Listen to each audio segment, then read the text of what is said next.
Okay, good evening everyone. सबैजनालाई स्वागत छ। यो आजको खडारको तेस्रो पत्र को नमुना परीक्षा र प्रिसक्सन कक्षा। यो नमुना परीक्षा आज दिउँसो तपाईँलाई प्रश्न राखेको थियो 1 बजे र सबै विद्यार्थी सहभागीहरूले पक्कै पनि घरमा आफ्नो अभ्यासका लागि यी प्रश्नहरूलाई तपाईँले प्रयोग गर्नुभएको छ र आज पक्कै पनि तपाईँले दिउँसो यो परीक्षा दिनुभयो भन्ने अपेक्षा गरेको छु, घरमा लेख्नुभयो भन्ने अपेक्षा गरेको छु। र अब भने हामी फिडब्याक क्लासलाई अगाडि बढाउँछौँ र यो प्रश्न म तपाईँलाई स्लाइड बार देखाउने छु। तपाईँहरूले सबैले प्राप्त गरि पनि सक्नु भएको छ प्रश्न र सोही अनुरूप तपाईँले आफ्नो तयारी पनि अगाडि बढाइसक्नु भएको छ। सर म भने बुझेर पढ्दै अब आजको सेसन अगाडि बढाउँछु। सर आइसक्नु भएको छ। नमस्कार सर। हजुर सर ठिक छ हजुर। सुरु गर्नुपर्छ होला हामी। आजको सेसन चाहिँ ठिक करिब हामीसँग 6:30 बजीसम्म छ। 6:30 बजी ढिलोमा 6:35 सम्म हामी गर्न सक्छौँ होला। आई थिङ्क सकिन्छ होला हैन? ठिक छ। 6:35 सम्म हामीसँग करिब 1 घण्टा 1.5 घण्टा बाँकी छ। 1.5 घण्टा हुन्छ। Thank you sir. प्लिज अगाडि बढ्नुहोस् सर। Okay sir. हस् ओके ओके माधव सर नमस्कार। अन्य सम्पूर्ण उपस्थित साथीहरुलाई नमस्कार। साथीहरु आज हामीले आजको सेसनलाई अगाडि बढाउँछौँ है। अब एक्जाम नजिक आएको अवस्था छ जो तपाईहरुलाई थाहा भएकै कुरा छ। ताकि एक्जामका लागि आत्तिनु भएको छ होला। अब आत्तिने चाहिँ होइन, एक्जामका लागि कहिले पनि आत्तिने होइन। न आत्तिने न मात्तिने। धेरै जान्यो भनेर चाहिँ मात्तिने पनि होइन र जानिएन भनेर चाहिँ आत्तिने पनि होइन। यो आत्तिनु र मात्तिनु भनेको ती आत्तिने र मात्तिने शब्द चाहिँ हाम्रा शत्रु है। ओके सम्पूर्ण साथीहरुलाई पुनः नमस्कार। ओके है। अब आजको हामी विषयवस्तुमा जान्छौँ। हामी सिधै विषयवस्तुमा जान्छौँ। यो भन्दा पछिल्लो एउटा फिडब्याक क्लास हामी कस्तो गर्छौँ भने कस्तो मोडालिटीका क्वेशन आउँछन् त्यही आधारमा र छलफल गरौँला भनेको एक्जामको मुखैमा। यो भन्दा पछिल्लो अर्थात् त्यो भन्दा पछिल्लो योभन्दा पछि पनि हामी अझ लगभग 2-3टा गर्छौँ। फिडब्याक नै गर्छौँ तपाईँको एक्जामको बेला टाइमसम्म, अर्थात् 2टा त कम्तीमा गर्छौँ। त्यहाँ चाहिँ कुन मोडालिटी भनेर चाहिँ छुट्टै मोडालिटी त्यो भनेको चाहिँ एक्जाममा दिनका लागि, एक्जाममा एटेन्सन हुनका लागि गरौँला, त्यो छुट्टै तरिकाले गरौँला, त्यो ठाउँमा छ। आज चाहिँ हामीले आजको विषयवस्तुतिर लाग्छौँ। अब आशा छ सबैजनाले चाहिँ एक्जाम दिनुभयो होला, किनभने भर्खर मुखैमा अब एक्जाम आएको छ। एक्जाम नदिकन बस्नु भएको छ भने त त्योभन्दा ठुलो मूर्खता केही पनि हुँदैन। एक्जाम मुखैमा आएको अवस्था छ, यति मौका पाउनु भएको छ ताकि सरले अघि नै चाहिँ माधव सरले अघि राखिदिनु भएको छ, पब्लिस गर्नुभएको छ पेपर, ताकि त्यसमा चाहिँ आनन्द ढङ्गले लेख्नुभयो होला, सबै प्रश्नको हल गर्नुभयो होला भन्ने कुरा चाहिँ आशा छ। यहाँ गाह्रो अप्ठ्यारो साह्रो भन्ने कुरा केही हुँदैन। अलिकति लेख्ने बानीको विकास गर्यो भने, पढ्ने बानीको विकास गर्यो भने, जब हामी डराउँछौँ लेख्दैनौँ, जब लेख्नौँ भने त अनि त स्वभावैले के हुन्छ त भन्दा न कपी राम्रो छ, न नम्बर राम्रो छ, न रिजल्ट राम्रो हुन्छ। त्यसैले चाहिँ हामीले जान्नुपर्ने कुरा के हो त भन्दा नलेखिकन पार लाग्दैन। त्यही भएर लेख्ने प्र्याक्टिस गर्ने। तपाईँहरू सम्पूर्ण साथीहरूले चाहिँ लेख्नुभयो होला भन्ने हामीले आशा लिएका छौँ। यदि लेख्नु भएको छैन भने त्यो तपाईँले बदमासी गर्नुभयो, तपाईँले फ्रड गर्नुभयो। कसमाथि फ्रड गर्नुभयो भन्दा आफैमाथि फ्रड गर्नुभयो, आफैमाथि घात गर्नुभयो, आफैमाथि अविश्वास गर्नुभयो, आफैमाथि उठानाघात गर्नुभयो। त्यसैले चाहिँ त्यो एक्जाम नदिनु भनेको तपाईँले चाहिँ आफैमाथि अविश्वास गर्नु, अर्थात् आफैमाथि घात गर्नु, अर्थात् आफैले आफैलाई पनिसमेन्ट दिनु। त्यसैले चाहिँ त्यो गर्नु पक्कै पनि छैन भन्ने आशा छ। र यदि कथम कदाचित कुनै साथीहरूले चाहिँ एक्जाम दिनुभएको छैन, कुनै साथीहरूले चाहिँ एक्जाम छोड्नु भएको छ, एक्जाम दिनुभएको छैन भने पनि यो सेसन सकिने बित्तिकै, यो फिडब्याकको सेसन सकिने बित्तिकै जति सक्दो चाँडो एक्जामको सेड्युल यो सकिने, अर्थात् यो हाम्रो फिडब्याक सेसन सकिने बित्तिकै जति सक्दो चाँडो चाहिँ त्यो पेपर हेर्दै गुटुङ लेख्दै गर, ताकि त्यो टाइम हेरेर ठिक 2.5 घण्टामा 17वटा क्वेसन हल गर्न सक्ने गरी अर्को कुरा यो कुरा छँदैछ। ओके, अनि सम्पूर्ण क्वेसनहरू हल गर्नुभयो होला, गर्नु पनि पर्छ। कुनै पनि क्वेसन छोड्नु हुन साथी हो। क्वेसन छोड्नु भनेको आफैमाथि घात हो। अब क्वेसन छोड्यो भने पास हुने सम्भावना के हुन्छ त भन्दा अलिक घट्दै जान्छ। सबै अरू साथीहरूले छोड्यो भने त केही हुन्न, आफैले मात्रै छोड्दाखेरि के हुन्छ त भन्दा गाह्रो हुन्छ। ओके, सरले स्क्रिनमा पनि राखिसक्नु भएको छ, पेपर राखिसक्नु भएको छ, त्यो तपाईँले देखिसक्नु भएको छ। अब हामीले विलम्ब नगरिकन, हामीले ढिला नगरिकन हामी आजको विषयवस्तुतिर अगाडि बढाउँछौँ र यसपछिका कुनै फिडब्याक हामी अझ फरक प्रकृतिले गर्न सक्छौँ। फरक भनेको चाहिँ अब कस्ता मोडालिटीका, कुन मोडालिटीका क्वेसन आउँछन् त भन्ने पनि छ भनौँ त। मोडालिटी त यही हो, यिनै हुन्। तर चाहिँ कुनै दिन हामी एक्जाम सेट विपरीत तरिकाले, सेट भन्दा छुट्टै तरिकाले पनि छलफल गरौँला, अर्थात् त्यो यही अनुसारै गरौँला, त्यो पछिका कुरा छँदैछन्। आज हामी के बुझौँ त भन्दा आजको सेट भनेको यही मोडलबाट, यही मोडालिटीबाट, अर्थात् यही सिस्टमबाट आउँछ एक्जाममा। अब हामी विलम्ब नगरिकन आजको विषयवस्तुमा अगाडि बढ्छौँ। हामी खण्ड कमा चाहिँ जान्छौँ। प्रश्न सबैले देखिसक्नु भएको छ। नेपाल भूपरिवेष्टित राष्ट्र भएकाले भोग्नु परेका प्रमुख समस्याहरू लेखा भइरहेछ। एकदम सिधा क्वेसन छ। नेपाल भूपरिवेष्टित राष्ट्र भएकाले भोग्नु परेका प्रमुख समस्याहरू एकदमै क्लियरिफाई के हुनुहोस् भने जानेका कुरा लेख्ने होइन, मागेका कुरा लेख्ने। कति लेख्दा ठिक हुन्छ है? समस्या त म यसका त 2 पेज लेख्न सक्छु भनेर चाहिँ धेरै फेरि मात्र 2 पेज लेख्ने, लेख्नु पर्ने जति मात्र। अब यो तपाईँलाई 5 नम्बरको लागि एउटै छ भने लगभग कति भन्दा 10-12 वटा बुदा लेख्न सक्ने गरी फेरि ती बुदा पनि कत्रो छ, बुदाको वेटेज पनि कतिको छ त्यसले पनि डिटरमाइन गर्छ।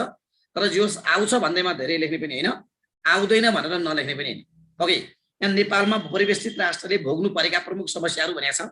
यसका लागि के लेख्न पर्छ भने तपाईँले चाहिँ सिधै नेपालले भूपरिवेष्टित राष्ट्र भएका कारणले गर्दा भोग्नु परेका समस्या निम्न छन्, हुँदैन। सबभन्दा पहिले एक लाइन अर्थात् 1.5 लाइन अर्थात् बढीमा 2 लाइनसम्म के लेख्नुहोस् भने भूपरिवेष्टित राष्ट्र के लेख्नुहोस्, भूपरिवेष्टित राष्ट्र लेख्नुहोस् र नेपाल पनि भूपरिवेष्टित राष्ट्र हो भन्ने कुरा पहिचान गरिदिनुहोस्। सक्यो। जस्तो मैले के भन्छु भने चारैतिर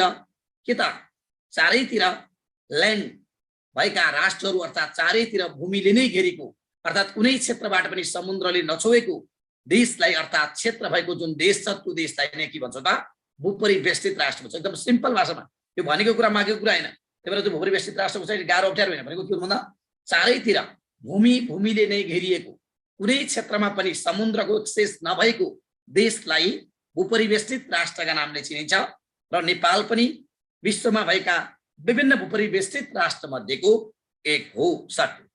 यति गर्दा 1.5 देखि 2 लाइन हुन्छ। हामीले भूपरिवेष्टित राष्ट्र लेख्छौँ। अब दोस्रोमा के लेख्छौँ भने नेपाल भूपरिवेष्टित राष्ट्र भएका कारणले गर्दा भोग्नु परेका समस्याहरू देहाय बमोजिम छन् अर्थात् निम्न छन्। अनि गुटुङटुङ अब समस्या त पक्कै लेख्नु होला, तर चाहिँ सिधै समस्या नलेखेर मैले के भने त भन्दा 1 नम्बरमा के भने त भन्दा हो ठिक छ 1 नम्बरमा मैले के भने त भन्दा भूपरिवेष्टितको परिचय लेखिहाल्ने। अब त्यसपछि आएर भाइले एकजनाले भन्नुभएको छ यहाँ पारवाहन सम्बन्धीका समस्या भन्नुभएको छ, त्यो एकदम ठिक छ। व्यापार घाटा उच्च हुने समस्या त्यो पनि लेख्न सक्नुहुन्छ। विभिन्न किसिमका मेसिनरीहरू आयातमा कठिनाई लेख्न सक्नुहुन्छ। राष्ट्रिय स्वाधीनतामा आउने कठिनाई लेख्न सक्नुहुन्छ।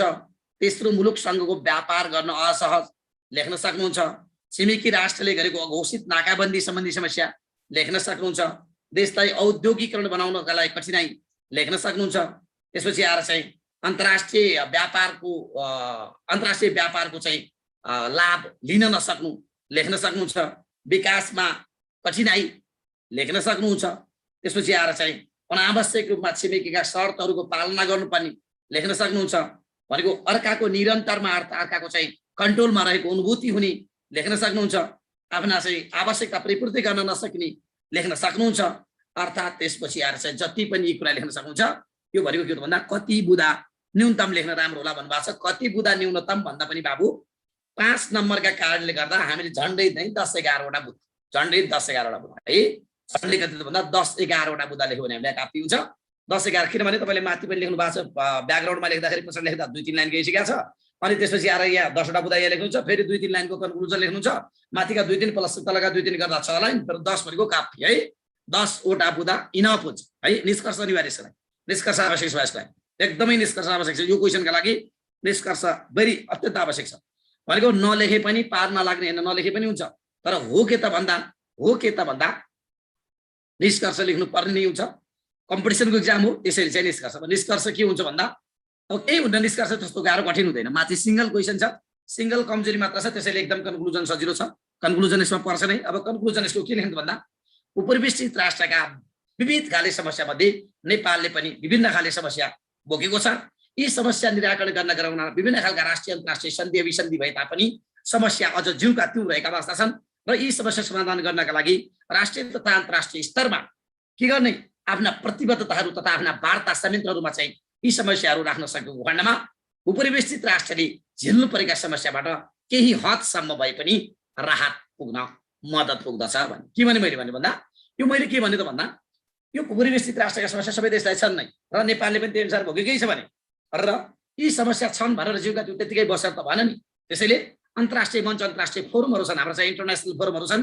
भनेको चाहिँ यी अन्तर्राष्ट्रिय कुनै पनि देश भूपरिवेष्टित राष्ट्र भएका कारणले गर्दा दुःख दिनुहुन्न भन्ने खालका अभिसन्धि सन्धि छ हो। त्यही भएर चाहिँ ती अन्तर्राष्ट्रिय फोरमहरूमा चाहिँ आफ्नो चाहिँ आवाज बुलन्द उठाएर यी समस्याहरूलाई समस्या समाधान गरी परिएका यी समस्याहरूबाट छुटकारा पाउनु के हुन्छ आवश्यक मानिन्छ। ओके है, ओके ल ठिक छ। यो हो है क्वेसन नम्बर के भयो त 1। हामीले भेरी सिम्पल तरिकाले सक्छौँ। यसमा कुनै त्यस्तो गाह्रो कुनै त्यस्तो अप्ठ्यारो साह्रो भन्ने कुरा छैन, इजिली सक्छौँ। तर मैले फर्मेट के भने त भन्दा सबभन्दा पहिले भूपरिवेष्टित राष्ट्र लेख्ने 2 लाइन, त्यसपछि आएर नेपाल भूपरिवेष्टित राष्ट्र भएका कारणले गर्दा झेल्नु पर्ने समस्या निम्न छ लेख्ने, 10 वटा सम्म बुदा लेख्ने, प्लस लास्टमा चाहिँ के लेख्ने कन्क्लुजन लेख्ने, काम खत्म। क्वेसन नम्बर 2 मा जान्छ। क्वेसन नम्बर 2 मा के भन्छ भने वैकल्पिक ऊर्जाको प्रयोग के अरे वैकल्पिक ऊर्जाको परिचय दिँदै यसको महत्त्व लेख भनेको छ। ल वैकल्पिक ऊर्जाको परिचय दिँदै यो वैकल्पिक ऊर्जा भनेको के होला भनेर तपाईले आत्तिनु पर्दैन साथी। यो वैकल्पिक ऊर्जाको बारेमा चाहिँ राम्ररी बुझ्नुहोस्। यो वैकल्पिक ऊर्जा भने के हो भन्छ, के हो भनेर मान्छे आत्तिन्छ। नामै त वैकल्पिक छ, नामै त वैकल्पिक छ। वैकल्पिक के हो वैकल्पिक? जस्तो मेरो सट्टामा यहाँ अर्को मान्छेलाई माधव सरले ल्याउनु भने द्याट इज वैकल्पिक। वैकल्पिक टिचर के हो? आरपी जोशीको विकल्प। अर्को मान्छे आने के भयो? वैकल्पिक टिचर हो। तपाईँ यहाँ वैकल्पिक ऊर्जा भने तपाईँहरूलाई कठै छ।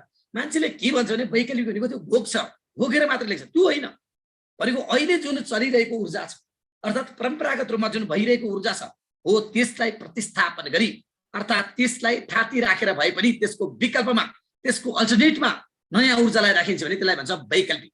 यो वैकल्पिक भने दुईटा कुरा सम्झौँ, दुईटा कुरा। एउटा कुरा परम्परागत ऊर्जालाई चाहिँ प्रतिस्थापन गर्ने जुन चाहिँ दाउराका कुरा लगायतका चाहिँ प्राकृतिक स्रोत साधनको नाश गरेर हामी बनाउँछौँ त्यो भनेको एउटा के सम्झनु? परम्परागत ऊर्जालाई जुन कोइलाका कुरा जुन चाहिँ तपाईँको चाहिँ दाउराका कुरा लगायतका त्यो एउटा त्यो। अर्को वैकल्पिक भने के हो भन्दा त्यसलाई मात्र प्रतिस्थापन गर्ने। अहिले विश्वको चाहिँ ऊर्जा भने त जल ऊर्जा हो नि, जल स्रोत हो नि, हाइड्रो हो नि, त्यसको पनि विकल्प छ भनेको। सबै ठाउँमा हाइड्रो, सबै ठाउँमा ठुल्ठुलो हाइड्रोले नहुन सक्छ। त्यसैले वैकल्पिक भनेको दुईटा कुरा। एउटा परम्परागत ऊर्जाको अन्त्य गरी आधुनिक ऊर्जा आत्मसात गर्ने अर्थात् परम्परागत ऊर्जाको विकल्पमा चाहिँ नयाँ ऊर्जा सृजना गर्ने, त्यो पनि वैकल्पिक ऊर्जा। अर्को के भने हाल अहिले चलिरहेको, अहिले जुन चलिरहेको भइरहेको जुन छ नि हो, यो ऊर्जाले पनि कहिलेकाहीँ दुःख दिन सक्छ। यो ऊर्जाले पनि कहिलेकाहीँ तपाईँ हाम्रो माग अनुसारको आपूर्ति पूरा गर्न नसक्ने अवस्था हुन सक्छ, आवश्यकता अनुसारको सप्लाई नहुन सक्छ भने हो यो ऊर्जाको पनि हामीले विकल्प खोजिराख्नुपर्छ भन्ने तपाईँको एउटा वैकल्पिक ऊर्जा है हो। भनेको के रहेछ भन्दा वैकल्पिक ऊर्जा भने अब के रहेछ भने प्राकृतिक ऊर्जा अर्थात् परम्परागत ऊर्जालाई प्रतिस्थापन गरी प्रयोग गरिने ऊर्जालाई नै वैकल्पिक ऊर्जाका नामले चिनिन्छ। अर्थात् हालसाल प्रयोगमा तथा प्रचलनमा भइरहेको जुन ऊर्जा छ त्यसको अल्टरनेटमा खोजिने अर्को नयाँ ऊर्जालाई नै हामी के भन्न सक्छौँ भन्दा वैकल्पिक ऊर्जाका नामले चिनिन्छ। अर्थात् तुलनात्मक रूपमा प्राकृतिक रूपमा क्षति पुर्याउने, वातावरणीय क्षेत्रमा हानि पुर्याउने अर्थात् नागरिक आवश्यकताहरू परिपूर्ति गर्न नसक्ने जुन ऊर्जा छ त्यस्ता खालका ऊर्जाको विरुद्धमा सट्टामा नयाँ प्रकृतिको वातावरणमैत्री ऊर्जा, आवश्यकता परिपूर्ति गर्न सक्ने ऊर्जा, कम खपत हुने खालको ऊर्जा हो। राइट भाइले कसरी लेख्नु भएको छ नि, विभिन्न खालका वायु ऊर्जाका कुराहरू, हाइड्रोका साना हाइड्रोका कुराहरू, सोलर ऊर्जाका कुराहरू आदिलाई नै हामी के भन्छौँ त वैकल्पिक ऊर्जाका नामले चिनिन्छ। यो वैकल्पिक ऊर्जा भनेको वास्तवमा चाहिँ वातावरणीय संरक्षणका साथसाथै नागरिक आवश्यकता परिपूर्ति गर्ने गराउने काम साथसाथै चलिरहेको ऊर्जाको अभावलाई परिपूर्ति गर्ने गराउनका साथसाथै दिगो विकास गर्न गराउनका लागि अपरिहार्य ऊर्जा नै के हो त वैकल्पिक ऊर्जा हो। काम खत्म। के भने मैले बुझ्नु नि? अझ फेरि भन्छु म, अब उत्तर भन्दिनँ, अब सिकाउँछु। वैकल्पिक भनेको त्यो घोगेर ठ्याक्कै यो वा त्यो ऊ भन्ने भनेको परम्परागत रूपमा जुन कोइलाहरू जुन चाहिँ दाउरा छ त्यसको वैकल्पिक ऊर्जा भने अहिलेको हाम्रो विद्युतै हो, जुन जुन हाइड्रो छ यही हो। तर यो हाइड्रोको पनि हामीले विकल्प छ। हाइड्रोको पनि हाम्रो प्राकृतिक कारणले गर्दा आर्थिक रूपले कारणले गर्दा गाह्रो जटिल भयो, त्यसको पनि हामी के गर्न सक्छौँ? त्यसको पनि हामी अल्टरनेट लिन सक्छौँ, त्यसको पनि हामी विकल्प लिन सक्छौँ। जुन सौर ऊर्जाका कुरा, वायु ऊर्जाका कुराहरू हो।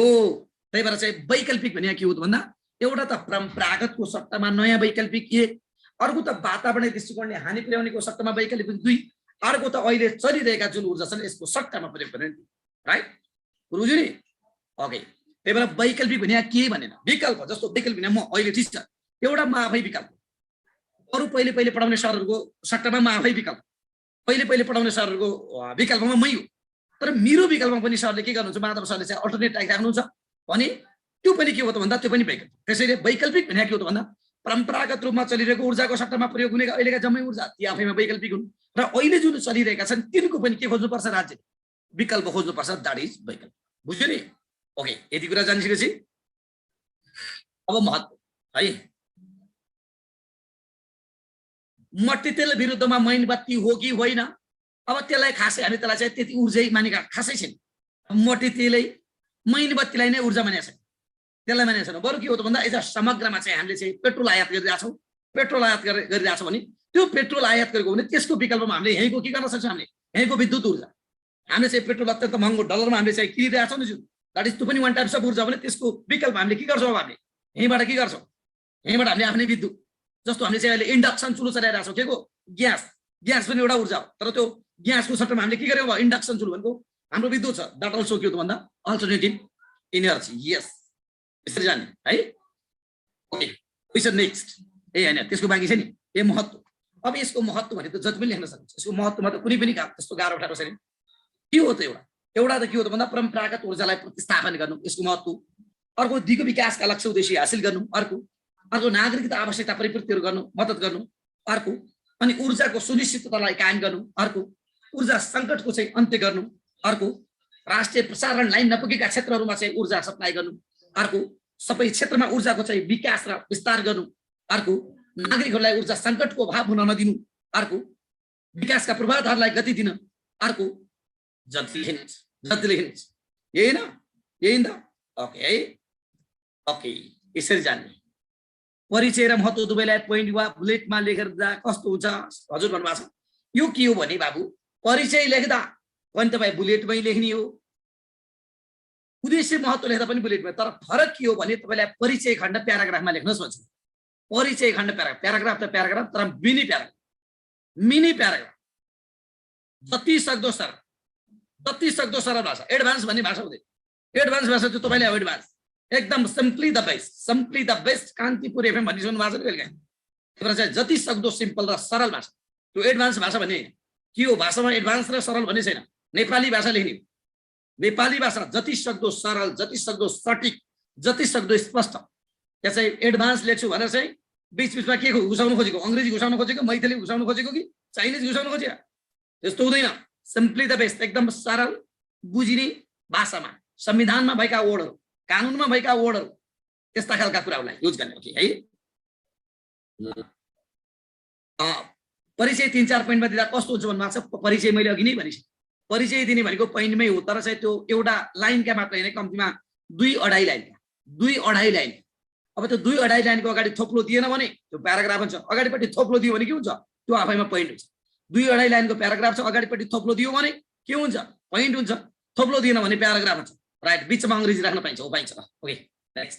हो यसको महत्त्व। अब के भयो महत्त्व? अब त्यसपछि कन्क्लुजन के हो त भन्दा यहाँ कन्क्लुजन भनेको अब माथि वैकल्पिक ऊर्जाको परिचय पनि आओस् र महत्त्व पनि आओस्, दुईटै हो। कन्क्लुजन भनेको माथि लेखेका कुराको सार, माथि जति लेखिया छ, जति खण्ड लेखिया छ त्यही। तर वैकल्पिक ऊर्जा एक आधुनिक ऊर्जा के भन्नु मैले फरक माथि लेखेका कुरा नआओस्। वैकल्पिक ऊर्जा एक आधुनिक ऊर्जा हो र वैकल्पिक ऊर्जाको प्रयोग दिनानुदिन बढ्दो छ। वैकल्पिक ऊर्जा बहुउपयोगी ऊर्जा के हो त भन्दा बहुउपयोगी ऊर्जा हो। यसका कारणले गर्दा विभिन्न किसिमका ऊर्जा सङ्कट लगायतका समस्या समाधान गर्न मद्दत गर्छ। यसले राज्यले वैकल्पिक ऊर्जाको क्षेत्रमा लगानी अभिवृद्धि गरी ऊर्जा सङ्कटबाट चाहिँ छुटकारा दिनु अहिलेको आवश्यकता छ। काम खत्म जाने भने आनन्द ढङ्गले भयो, पुरै हो, यति जान्ने काम खत्म। अर्को कुरा के भनेको छ यहाँ क्वेसन नम्बर 3 मा क्वेसन नम्बर 3 के भन्छ? आदिवासी जनजातिको परिचय दिँदै हिमाली क्षेत्रका प्रमुख जनजातिहरू के हुन्? ल के भन्छ? आदिवासी जनजातिको परिचय दिँदै हिमाली क्षेत्रका प्रमुख जनजातिहरू के हुन्? 2.5 + 2.5। अब आदिवासी जनजाति के भनेर आत्तिनु पर्दैन। भेरी सिम्पल टर्म, नामै त आदिवासी जनजाति। 4वटा सोच्नु, एउटा आदिवासी जनजाति। के हो आदिवासी भने? आदि भनेको आदिम कालदेखि, वासी भनेको बसी आयो। आदि भनेको के हो? आदिम कालदेखि। आदिम भनेको प्रापूर्व कालदेखि। आदि भनेको के हो भने आदिम कालदेखि, प्रापूर्व कालदेखि। वासी भनेको बस्दै आयो।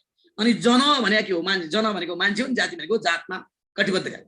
त्यही भएर चाहिँ हो यो आदिवासी जनजाति भनेको के हो भने आदिवासी जनजाति भनेको परम्परागत रूपदेखि अर्थात् परम्परागत इतिहासदेखि अर्थात् प्रापूर्व कालदेखि बस्दै आएका जात जाति तथा भाषाभाषीलाई नै हामी के भन्छौँ त भन्दा जनजातिका रूपले भन्छौँ। के अरे आदिवासी जनजातिका रूपले। यहाँ हाम्रो चाहिँ आदिवासी जनजाति छ नि, त्यही भएर हामीले परम्परागत रूपदेखि, परम्परागत समयदेखि, प्राचीन कालदेखि बस्दै आएका, रहँदै आएका जातिहरूलाई नै हामी आदिवासी जनजातिका नामले चिन्दछौँ।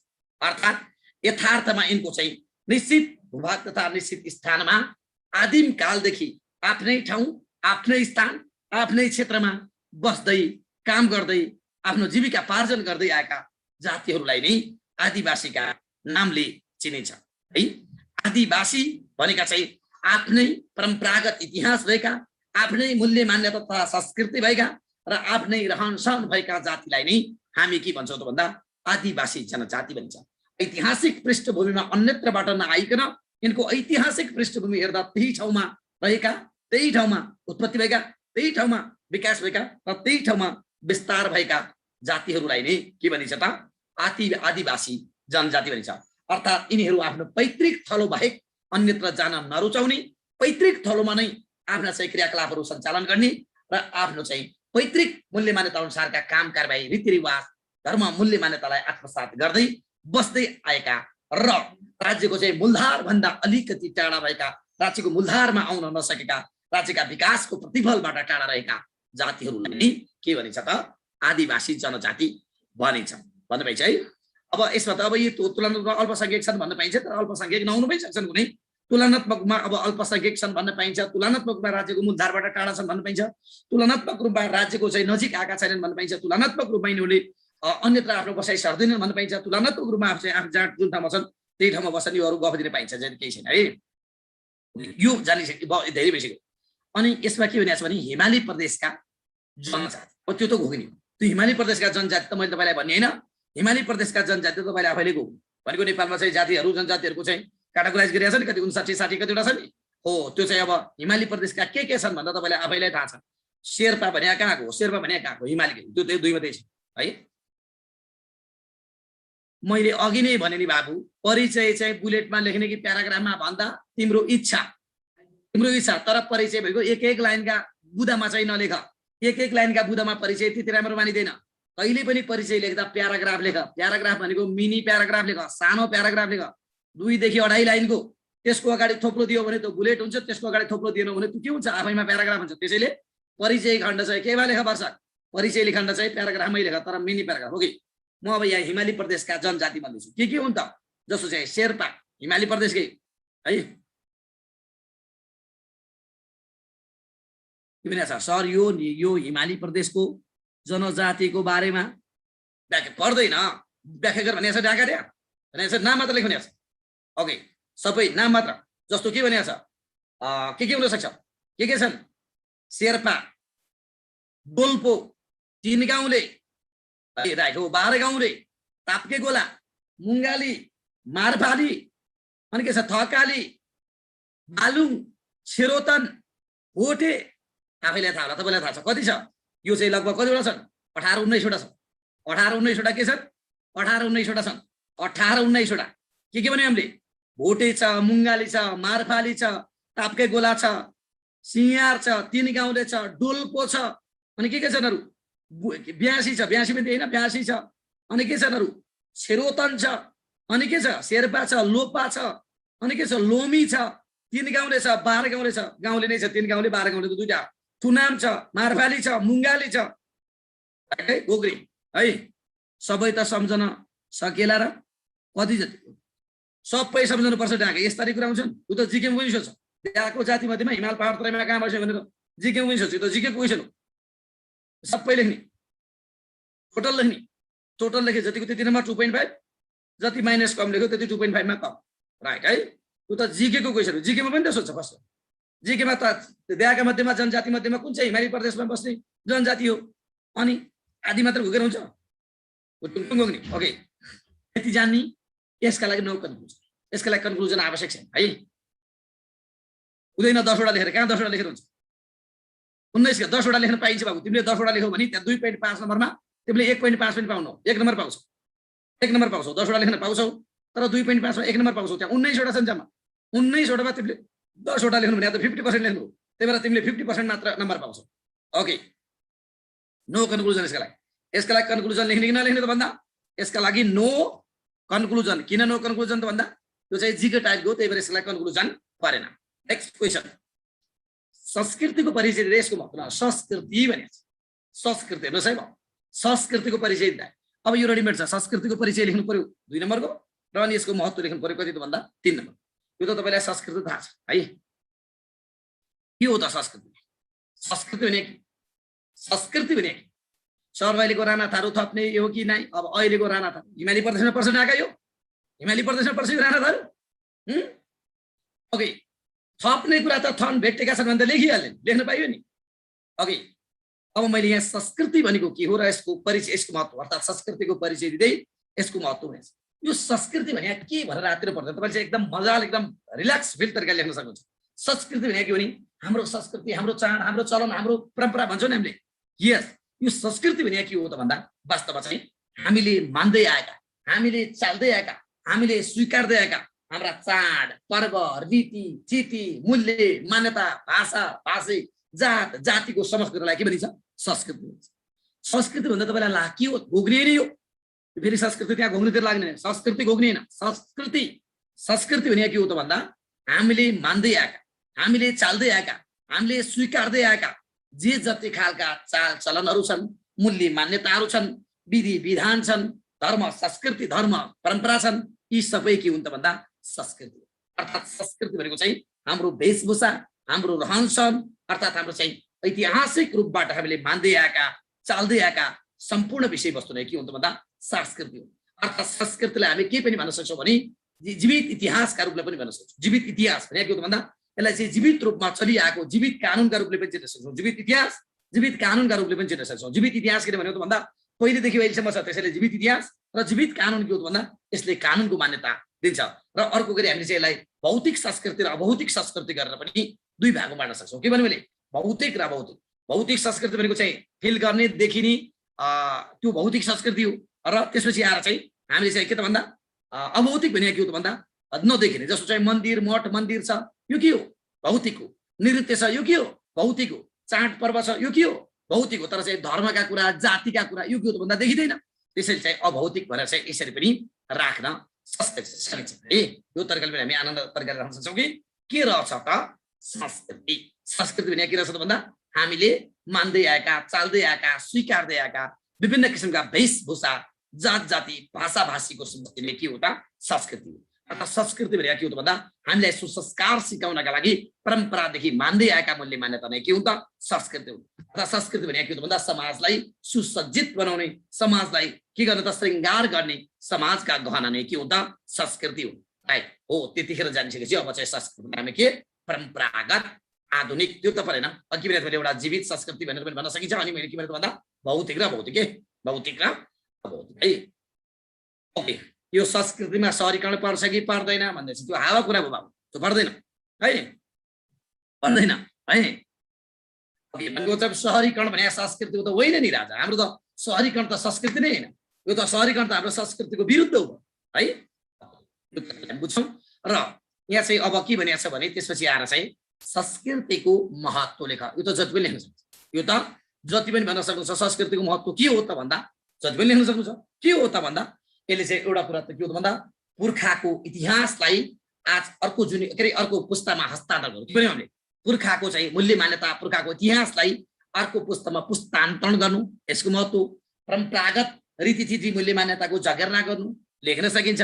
प्रथा परम्पराहरूको चाहिँ जगेर्ना गर्नु भन्न पाइन्छ। संस्कृतिको पहिचान तथा चिनारी गर्नु भन्न पाइन्छ। भावी पुस्ताहरूमा संस्कृति हस्तान्तरण गर्नु भन्न पाइन्छ। लोक संस्कृतिहरूको रक्षा गर्नु भन्न पाइन्छ। धर्म मूल्य मान्यता रीतिथितिको चाहिँ संरक्षण गर्नु भन्न पाइन्छ। चाड पर्वहरूको चाहिँ जगेर्ना गर्नु भन्न पाइन्छ। त्यसैगरी पुरातन धरोहरलाई चाहिँ पुस्तान्तरण गर्नु भन्न पाइन्छ हैन। सामाजिक एकता तथा सद्भाव कायम गर्नु भन्न पाइन्छ। देशमा भाइचारा तथा भाइ सम्बन्धको आत्मसात कायम गर्नु भन्न पाइन्छ। सत्य सनातन धर्मको जगेर्ना गर्नु भन्न पाइन्छ। चल्दै आएका चाल चलनहरूलाई जोगाइराख्नु भने यी कुरा त के तपाईलाई के भन्नु है। महत्त्व त लेख्न सकिहाल्नुहुन्छ, तर महत्त्व परिचय के भने भन्दा परिचय भनेको के रहेछ त संस्कृति भने के हो भने हाम्रा संस्कार हुन् के। संस्कृति भनेको हाम्रा संस्कार हो, हाम्रा के हुन् त संस्कार हो। हामीले चाहिँ मान्दै आएका, स्वीकार्दै आएका जे संस्कारहरू छन् ती सबै हाम्रा के हुन् त संस्कृति हुन्। अर्थात् हाम्रो चाहिँ परम्परादेखि चल्दै आएका, परम्परादेखि मान्दै आएका, परम्परादेखि गाइडलाइन गर्दै आएका हाम्रा जे जति खालका समाजका सामाजिक मूल्य, सामाजिक मान्यता, सामाजिक भ्याल्युजहरू छन् ती सम्पूर्ण के हुन्छ भन्दा संस्कृति हुन् भनेर चाहिँ त्यो दिने। राइट, यसको कन्क्लुजन अनिवार्य चाहिन्छ। अनि किनभने यहाँ चाहिँ संस्कृतिको परिचय प्लस महत्त्व छ, यसको चाहिँ चाहिन्छ, महत्त्व चाहिन्छ है। ठिक छ बाबु, एकदम ठिक छ। अनि यसको चाहिँ के भने भन्दा यसको कन्क्लुजन अनिवार्य चाहिन्छ। यसको कन्क्लुजन अनिवार्य किन चाहिन्छ त भन्दा त्यो त परिचय प्लस महत्त्व छ नि। अब कन्क्लुजन लेख्दा परिचयको कुरा पनि आओस्, महत्त्वको कुरा पनि आओस्, त्यही माथिकै लेखेका कुराको सार, माथिको परिचयमा लेखिएको छ त्यसको पनि सार आओस् र महत्त्व पनि लेखिएको छ त्यसको पनि क्रक्स अर्थात् सार आओस्। त्यसैले संस्कृति भने के हो त भन्दा अब के भन्न सक्नुहुन्छ भने संस्कृति माथिका कुरा नदोहोरियोस्, माथिका शब्द दोहोरियो मतलब छैन तर सेन्टेन्स जस्ताका त्यस्तै न त। त्यसैले संस्कृति समाजलाई सुसंस्कृत गर्ने गराउने समाजको गहना हो, अर्थात् समाजले एडप्ट गर्दै आएको मान्दै आएको परम्परागत मूल्य र मान्यता हो र संस्कृतिको बहुआयामिक महत्त्व रहेको छ र नेपालले पनि सांस्कृतिक महत्त्वको माध्यमबाट भातृत्व मातृत्व एकता कायम गर्दै आएको छ र संस्कृतिको जगेर्ना गर्नु गराउनु हामी सबै नागरिकको कर्तव्य हुन आउँछ भनेर एन्डिङ गरेको। ओके, अब अर्को क्वेसन के छ भने यहाँ चाहिँ संस्कृति के अरे सामाजिक द्वन्द्वका प्रभावहरूले, सामाजिक द्वन्द्व है ठिक छ संस्कृति र संस्कृतहरू सब एकदम ठिक छ ठिक छैन। अब यहाँ अर्को के भने त भन्दा मैले यहाँ चाहिँ के भन्यो त अर्को क्वेसन, नेक्स्ट क्वेसन सामाजिक द्वन्द्वका प्रभावहरू लेख, प्रभाव। अब यहाँ सामाजिक द्वन्द्वका प्रभाव लेख भने यो एकदम दिमागमा के होस् भने प्रभाव भन्ने बित्तिकै नेगेटिभ पनि हुन सक्छ पोजिटिभ पनि हुन सक्छ। असर मात्रै भनेको हुन्थ्यो भने गुटुङटुङ नेगेटिभ हो, तर यहाँ के भनेको छ भने सकारात्मक प्रभाव मात्र भनेको भने सकारात्मक मात्र लेख्थ्यौँ, असर मात्र लेख भने असर भनेको थियो भने नेगेटिभ मात्र लेख्थ्यौँ, तर यहाँ भन्यो के त भन्दा यहाँ प्रभाव भन्यो। अब यो प्रभाव भन्ने बित्तिकै हामीले दुईटै कुरा लेख्नुपर्छ, बरु 4-4वटा 5-5वटा बुँदा लेख्ने तर दुईटै लेख्ने भनेको चाहिँ त्यो चाहिँ एउटा मात्र प्रभावले एउटा मात्र लेखेर हुँदैन भनेको यहाँ प्रभाव भनिसकेपछि दुईटै। अब सबभन्दा पहिला त सामाजिक द्वन्द्वको बारेमा छोटो लेख्ने 2 अढाई त्यो आफ्नो भाषामा सिम्पल भाषा, त्यो लेखेकोमा तपाईँले नम्बर दिने होइन तर नलेखेकोमा नम्बर नपाउने चाहिँ हुन्छ। सिधै तपाईँले चाहिँ प्रभाव निम्न छन् भनेर लेख्दा त्यति राम्रो भएन, मिठासपूर्ण भएन, स्ट्रक्चर बन्न। त्यसैले चाहिँ सबभन्दा पहिले सामाजिक द्वन्द्व थोरै 1-2 लाइन एकदम सजिलो तरिकाले सामाजिक द्वन्द्व के भन्ने कुरा तपाईँ जतिको मान्छेलाई अब सिकाइराख्नु पर्ने यसै थाहा छ के हो त सामाजिक द्वन्द्व, त्यो त जानिसक्नु भएको छ के हो सामाजिक द्वन्द्व। सामाजिक द्वन्द्व त भन्नुपर्छ त पर्दैन, समाजमा भएका विभिन्न व्यक्ति वर्ग समूहहरूका बीचमा हुने अन्तर्विरोध तथा अन्तर्कलह तथा फरक मतलाई नै सामाजिक द्वन्द्वका नामले चिनिन्छ। सामाजिक द्वन्द्वका प्रभावलाई सकारात्मक र नकारात्मक प्रभाव गरी 2 प्रकारमा विभाजन गर्न सकिन्छ जुन निम्न छन् भन्ने सबभन्दा पहिले सकारात्मक प्रभाव लेख्ने, त्यसपछि आएर नकारात्मक। सकारात्मक लेखेर लेखिहाल्ने त्यहाँ 2-4वटा बुँदा के लेख्ने के गर्छ त भन्दा यसले चाहिँ समाजमा भएका थिचोमिचो अन्याय अत्याचारलाई नियन्त्रण गर्न मद्दत गर्दछ। यसले सृजनशीलता नवप्रवर्तन कार्यलाई आत्मसात गर्न मद्दत गर्दछ। यसले हेपिएका पिल्सेका पछाडि परेका वर्ग समुदायहरूको उत्थान गर्दछ। यसले चाहिँ सामाजिक न्याय कायम गर्न मद्दत गर्दछ। यसले चाहिँ बहिष्करण तथा वञ्चितीकरणमा परेकाहरूको आवाज बुलन्द उठाई सामाजिक एकता कायम गर्न मद्दत गर्दछ। यस्तै समाजमा एकरूपता प्रभावकारिता गुणस्तरीयता पारदर्शिता जस्ता कार्यहरूलाई आत्मसात गर्दछ। यसले नागरिक सचेतना तथा शिक्षामा ज्ञान अभिवृद्धि गर्न गर्दछ। धेरै भएपछि यी के हुन्छ भन्दा यी सकारात्मक द्वन्द्वले गर्दा राम्रै हुन्छ नराम्रो हुँदैन। अब द्वन्द्वका नकारात्मक प्रभाव, अब नकारात्मक प्रभाव अब के लेख्ने त भन्दा द्वन्द्वले गर्दा के हुन सक्छ व्यक्ति समूहहरू बीच विभिन्न किसिमका कलह तथा झगडा बढ्न सक्छन्। सांस्कृतिक धरोहरको के हुन सक्छ लोप हुन सक्छ। राइट एकजना भन्नु सामाजिक विखण्डन तथा सामाजिक समस्या सामाजिक हिंसाहरू बढ्न सक्छन्। सामाजिक अराजकता बढ्न सक्छ। शासकीय प्रणाली कमजोर भई राज्य धाराशायी हुन सक्छ। आन्तरिक कलह भई गृहयुद्धमा राज्य फस्न सक्छ। देशको शान्ति सुरक्षामा खलल आउन सक्छ। भनेको 2 है फर्मेट बुझ्नु नि यस ठ्याक्कै 2 हुन्छ लेख्न सकिन्छ त्यो 2 तिर एकदम पाइन्छ है। भनेको के हो त भन्दा यहाँ फर्मेट मजाले बुझ्नुहोस् कि सामाजिक द्वन्द्वका प्रभाव लेखा भन्दा सबभन्दा पहिले सामाजिक द्वन्द्व लेख्ने रहेछ। कति लाइन 2 लाइन बढीमा सामाजिक द्वन्द्व लेखिसकेपछि अनि के गर्ने रहेछ सामाजिक द्वन्द्व लेखिसकेपछि के गर्ने रहेछ भन्दा 2टा प्रभाव पोजिटिभ र नेगेटिभ। पोजिटिभ भनेको चाहिँ राम्रा कुरा लेख्ने, नेगेटिभ लेख्ने अनि कन्क्लुजन अनिवार्य। कन्क्लुजन के हो त भन्दा सामाजिक अब यो परिचय चाहिएन यहाँ सकारात्मक सामाजिक द्वन्द्व आफैमा राम्रो र नराम्रो भन्ने होइन। सामाजिक द्वन्द्वको प्रयोग र सेटलमेन्ट कसरी गरिन्छ भन्ने कुराले यसलाई राम्रो र नराम्रो भन्नेतिर धकेल्दछ। सामाजिक द्वन्द्व समाजको सृजनशीलता पनि हो र समाजको विनाशकता पनि हो। त्यसैले सामाजिक द्वन्द्वलाई निश्चित बिन्दुमा निश्चित क्षेत्रमा पुगिसकेपछि रूपान्तरण गर्न सकेको खण्डमा सामाजिक द्वन्द्वले के गर्छ समाज परिवर्तनका लागि ठूलो भूमिका खेल्दछ। काम है राइट। अब म अर्को गयो नेपालको कति 6 बज्दैछ है, टाइम हामीसँग छ है, टाइम हामीसँग छ, किन भइछ नि, सक्छौँ नि। अर्को के छ भने अब नेपालको वर्तमान शासन पद्धति कस्तो छ नि, नेपालको वर्तमान शासन पद्धति, यो त जति लेखिन नेपालको वर्तमान शासन पद्धति कस्तो छ भन्ने कुरा हुन्छ। सबभन्दा पहिले यहाँ शासन पद्धति फरक बनाएर लेख्ने, तलमाथि लेख्ने छ। यहाँ फरक बनाएर लेख्ने नि बाबु, त्यो चाहिँ तलमाथि गरेर त्यहाँ फरक पनि होइन, त्यहाँ तलमाथि पहिले साकार त्यो तल टी फर्मेटमा लेख्ने त्यो त्यो चाहिँ सामाजिक द्वन्द्वका प्रभाव टी फर्मेटमा लेख्ने होइन है। पहिले चाहिँ के लेख्ने, सामाजिक द्वन्द्वका माथि सकारात्मक प्रभाव माथि लेख्ने 5 वटा बुदा, अनि त्यसपछि नकारात्मक भनेर तल लेख्ने है। ओके, अनि कन्क्लुजन लेख्ने। राइट, नेक्स्ट क्वेसन, नेपालको वर्तमान शासन पद्धति कस्तो छ लेख। नेपालको वर्तमान शासन पद्धति कस्तो छ लेख। अब ठिक छ, अब बिग्रियो भने अब नबिगार न। अब वर्तमान शासन पद्धति भने सबभन्दा पहिला शासन पद्धति लेख्नु पर्यो, दुई तीन लाइन के लेख्नु पर्यो, शासन पद्धति। के हो त शासन पद्धति, के हो शासन पद्धति। यहाँ नेपालको वर्तमान शासन पद्धति कस्तो छ भनेको छ, तपाईँलाई के भनेको छ भने नेपालको वर्तमान शासन पद्धति प्रणाली कस्तो छ, यही होइन भने त्यता शासन प्रणाली पनि जान्नु पर्यो नि त। नेपालको वर्तमान शासन प्रणाली कस्तो छ भनेको छ सबभन्दा पहिले शासन प्रणाली। शासन प्रणाली भनेको लेख्नु पर्यो 2 लाइन। के हो त शासन प्रणाली, राज्य संयन्त्र सञ्चालन गर्ने शासकीय क्रियाकलापहरूको समष्टिलाई नै शासन प्रणालीका नामले चिनिन्छ। के भने मैले, राज्य संयन्त्र सञ्चालन गर्ने शासकीय गतिविधिहरूको समष्टिलाई नै शासन प्रणालीका नामले चिनिन्छ। अनि त्यसपछि नेपालको वर्तमान शासन प्रणाली देहाय बमोजिम छ, अर्थात् निम्न बमोजिम रहेको छ भने अनि गुटुङ टुङ कम्तीमा 10 वटा है। अब जति लेखे हुन्छ त्यो बुदा लेख्दाखेरि अलिकति राम्रा वारदेखि पार होस्, त्यो बुदा लेख्दा फेरि त्यो शब्द मात्र लेखेर हुँदैन, शब्द लेखेर होइन सेन्टेन्स बनोस्। अब के हो त भन्दा 1 नम्बरमा त नेपाल संघीय लोकतान्त्रिक गणतन्त्रात्मक शासन पद्धति हो। के भने 1 नम्बरमा नेपाल संघीय लोकतान्त्रिक गणतन्त्रात्मक शासन पद्धति हो, एउटा भइगयो। अर्को चाहिँ बहुदलमा अर्थात् बहुलवादमा आधारित अर्थात् संविधानवादमा आधारित शासन प्रणाली हो। अझै जाने भने बालिक मताधिकार आवधिक निर्वाचनमा आधारित शासन पद्धति हो। अझै जाने भने पूर्ण प्रेस स्वतन्त्रता, स्वतन्त्र न्यायपालिका सहितको शासन प्रणाली हो। अझै जाने भने शक्ति पृथकीकरण र शक्ति सन्तुलनमा आधारित शासन प्रणाली हो। अझै जाने भने 3 तहमा विभाजित गरेको संघीय शासन प्रणाली हो। अझै जाने भने बहुजातीय, बहुधार्मिक, बहुसांस्कृतिक, बहुभौगोलिक विविधता युक्त एकता भएको शासन प्रणाली हो। अझै जाने भने विविधतामा एकता युक्त भएको शासन प्रणाली हो। सामाजिक सांस्कृतिक ऐक्यबद्धतामा आधारित शासन प्रणाली हो। नागरिकको स्वतन्त्रता र मानव अधिकारमा आधारित शासन प्रणाली हो। लोकतान्त्रिक मूल्य र मान्यता तथा विधिको शासनमा आधारित शासन प्रणाली हो। अर्थात् आर्थिक रूपमा उदारीकरण अर्थात् त्यसपछि आएर चाहिँ राज्यले चाहिँ निजी क्षेत्रलाई चाहिँ समाहित गरेको शासन प्रणाली हो। कति लेख्ने कुरा, गुटुङ टुङ लेख्ने है। अर्थात् समावेशीकरणमा आधारित शासन भन्न सकिन्छ, समावेशीकरणमा अर्थात् समावेशी लोकतन्त्रमा आधारित शासन पद्धति हो। यो त अब कुरा बुझिसक्नुभयो नि। यस, कम्तीमा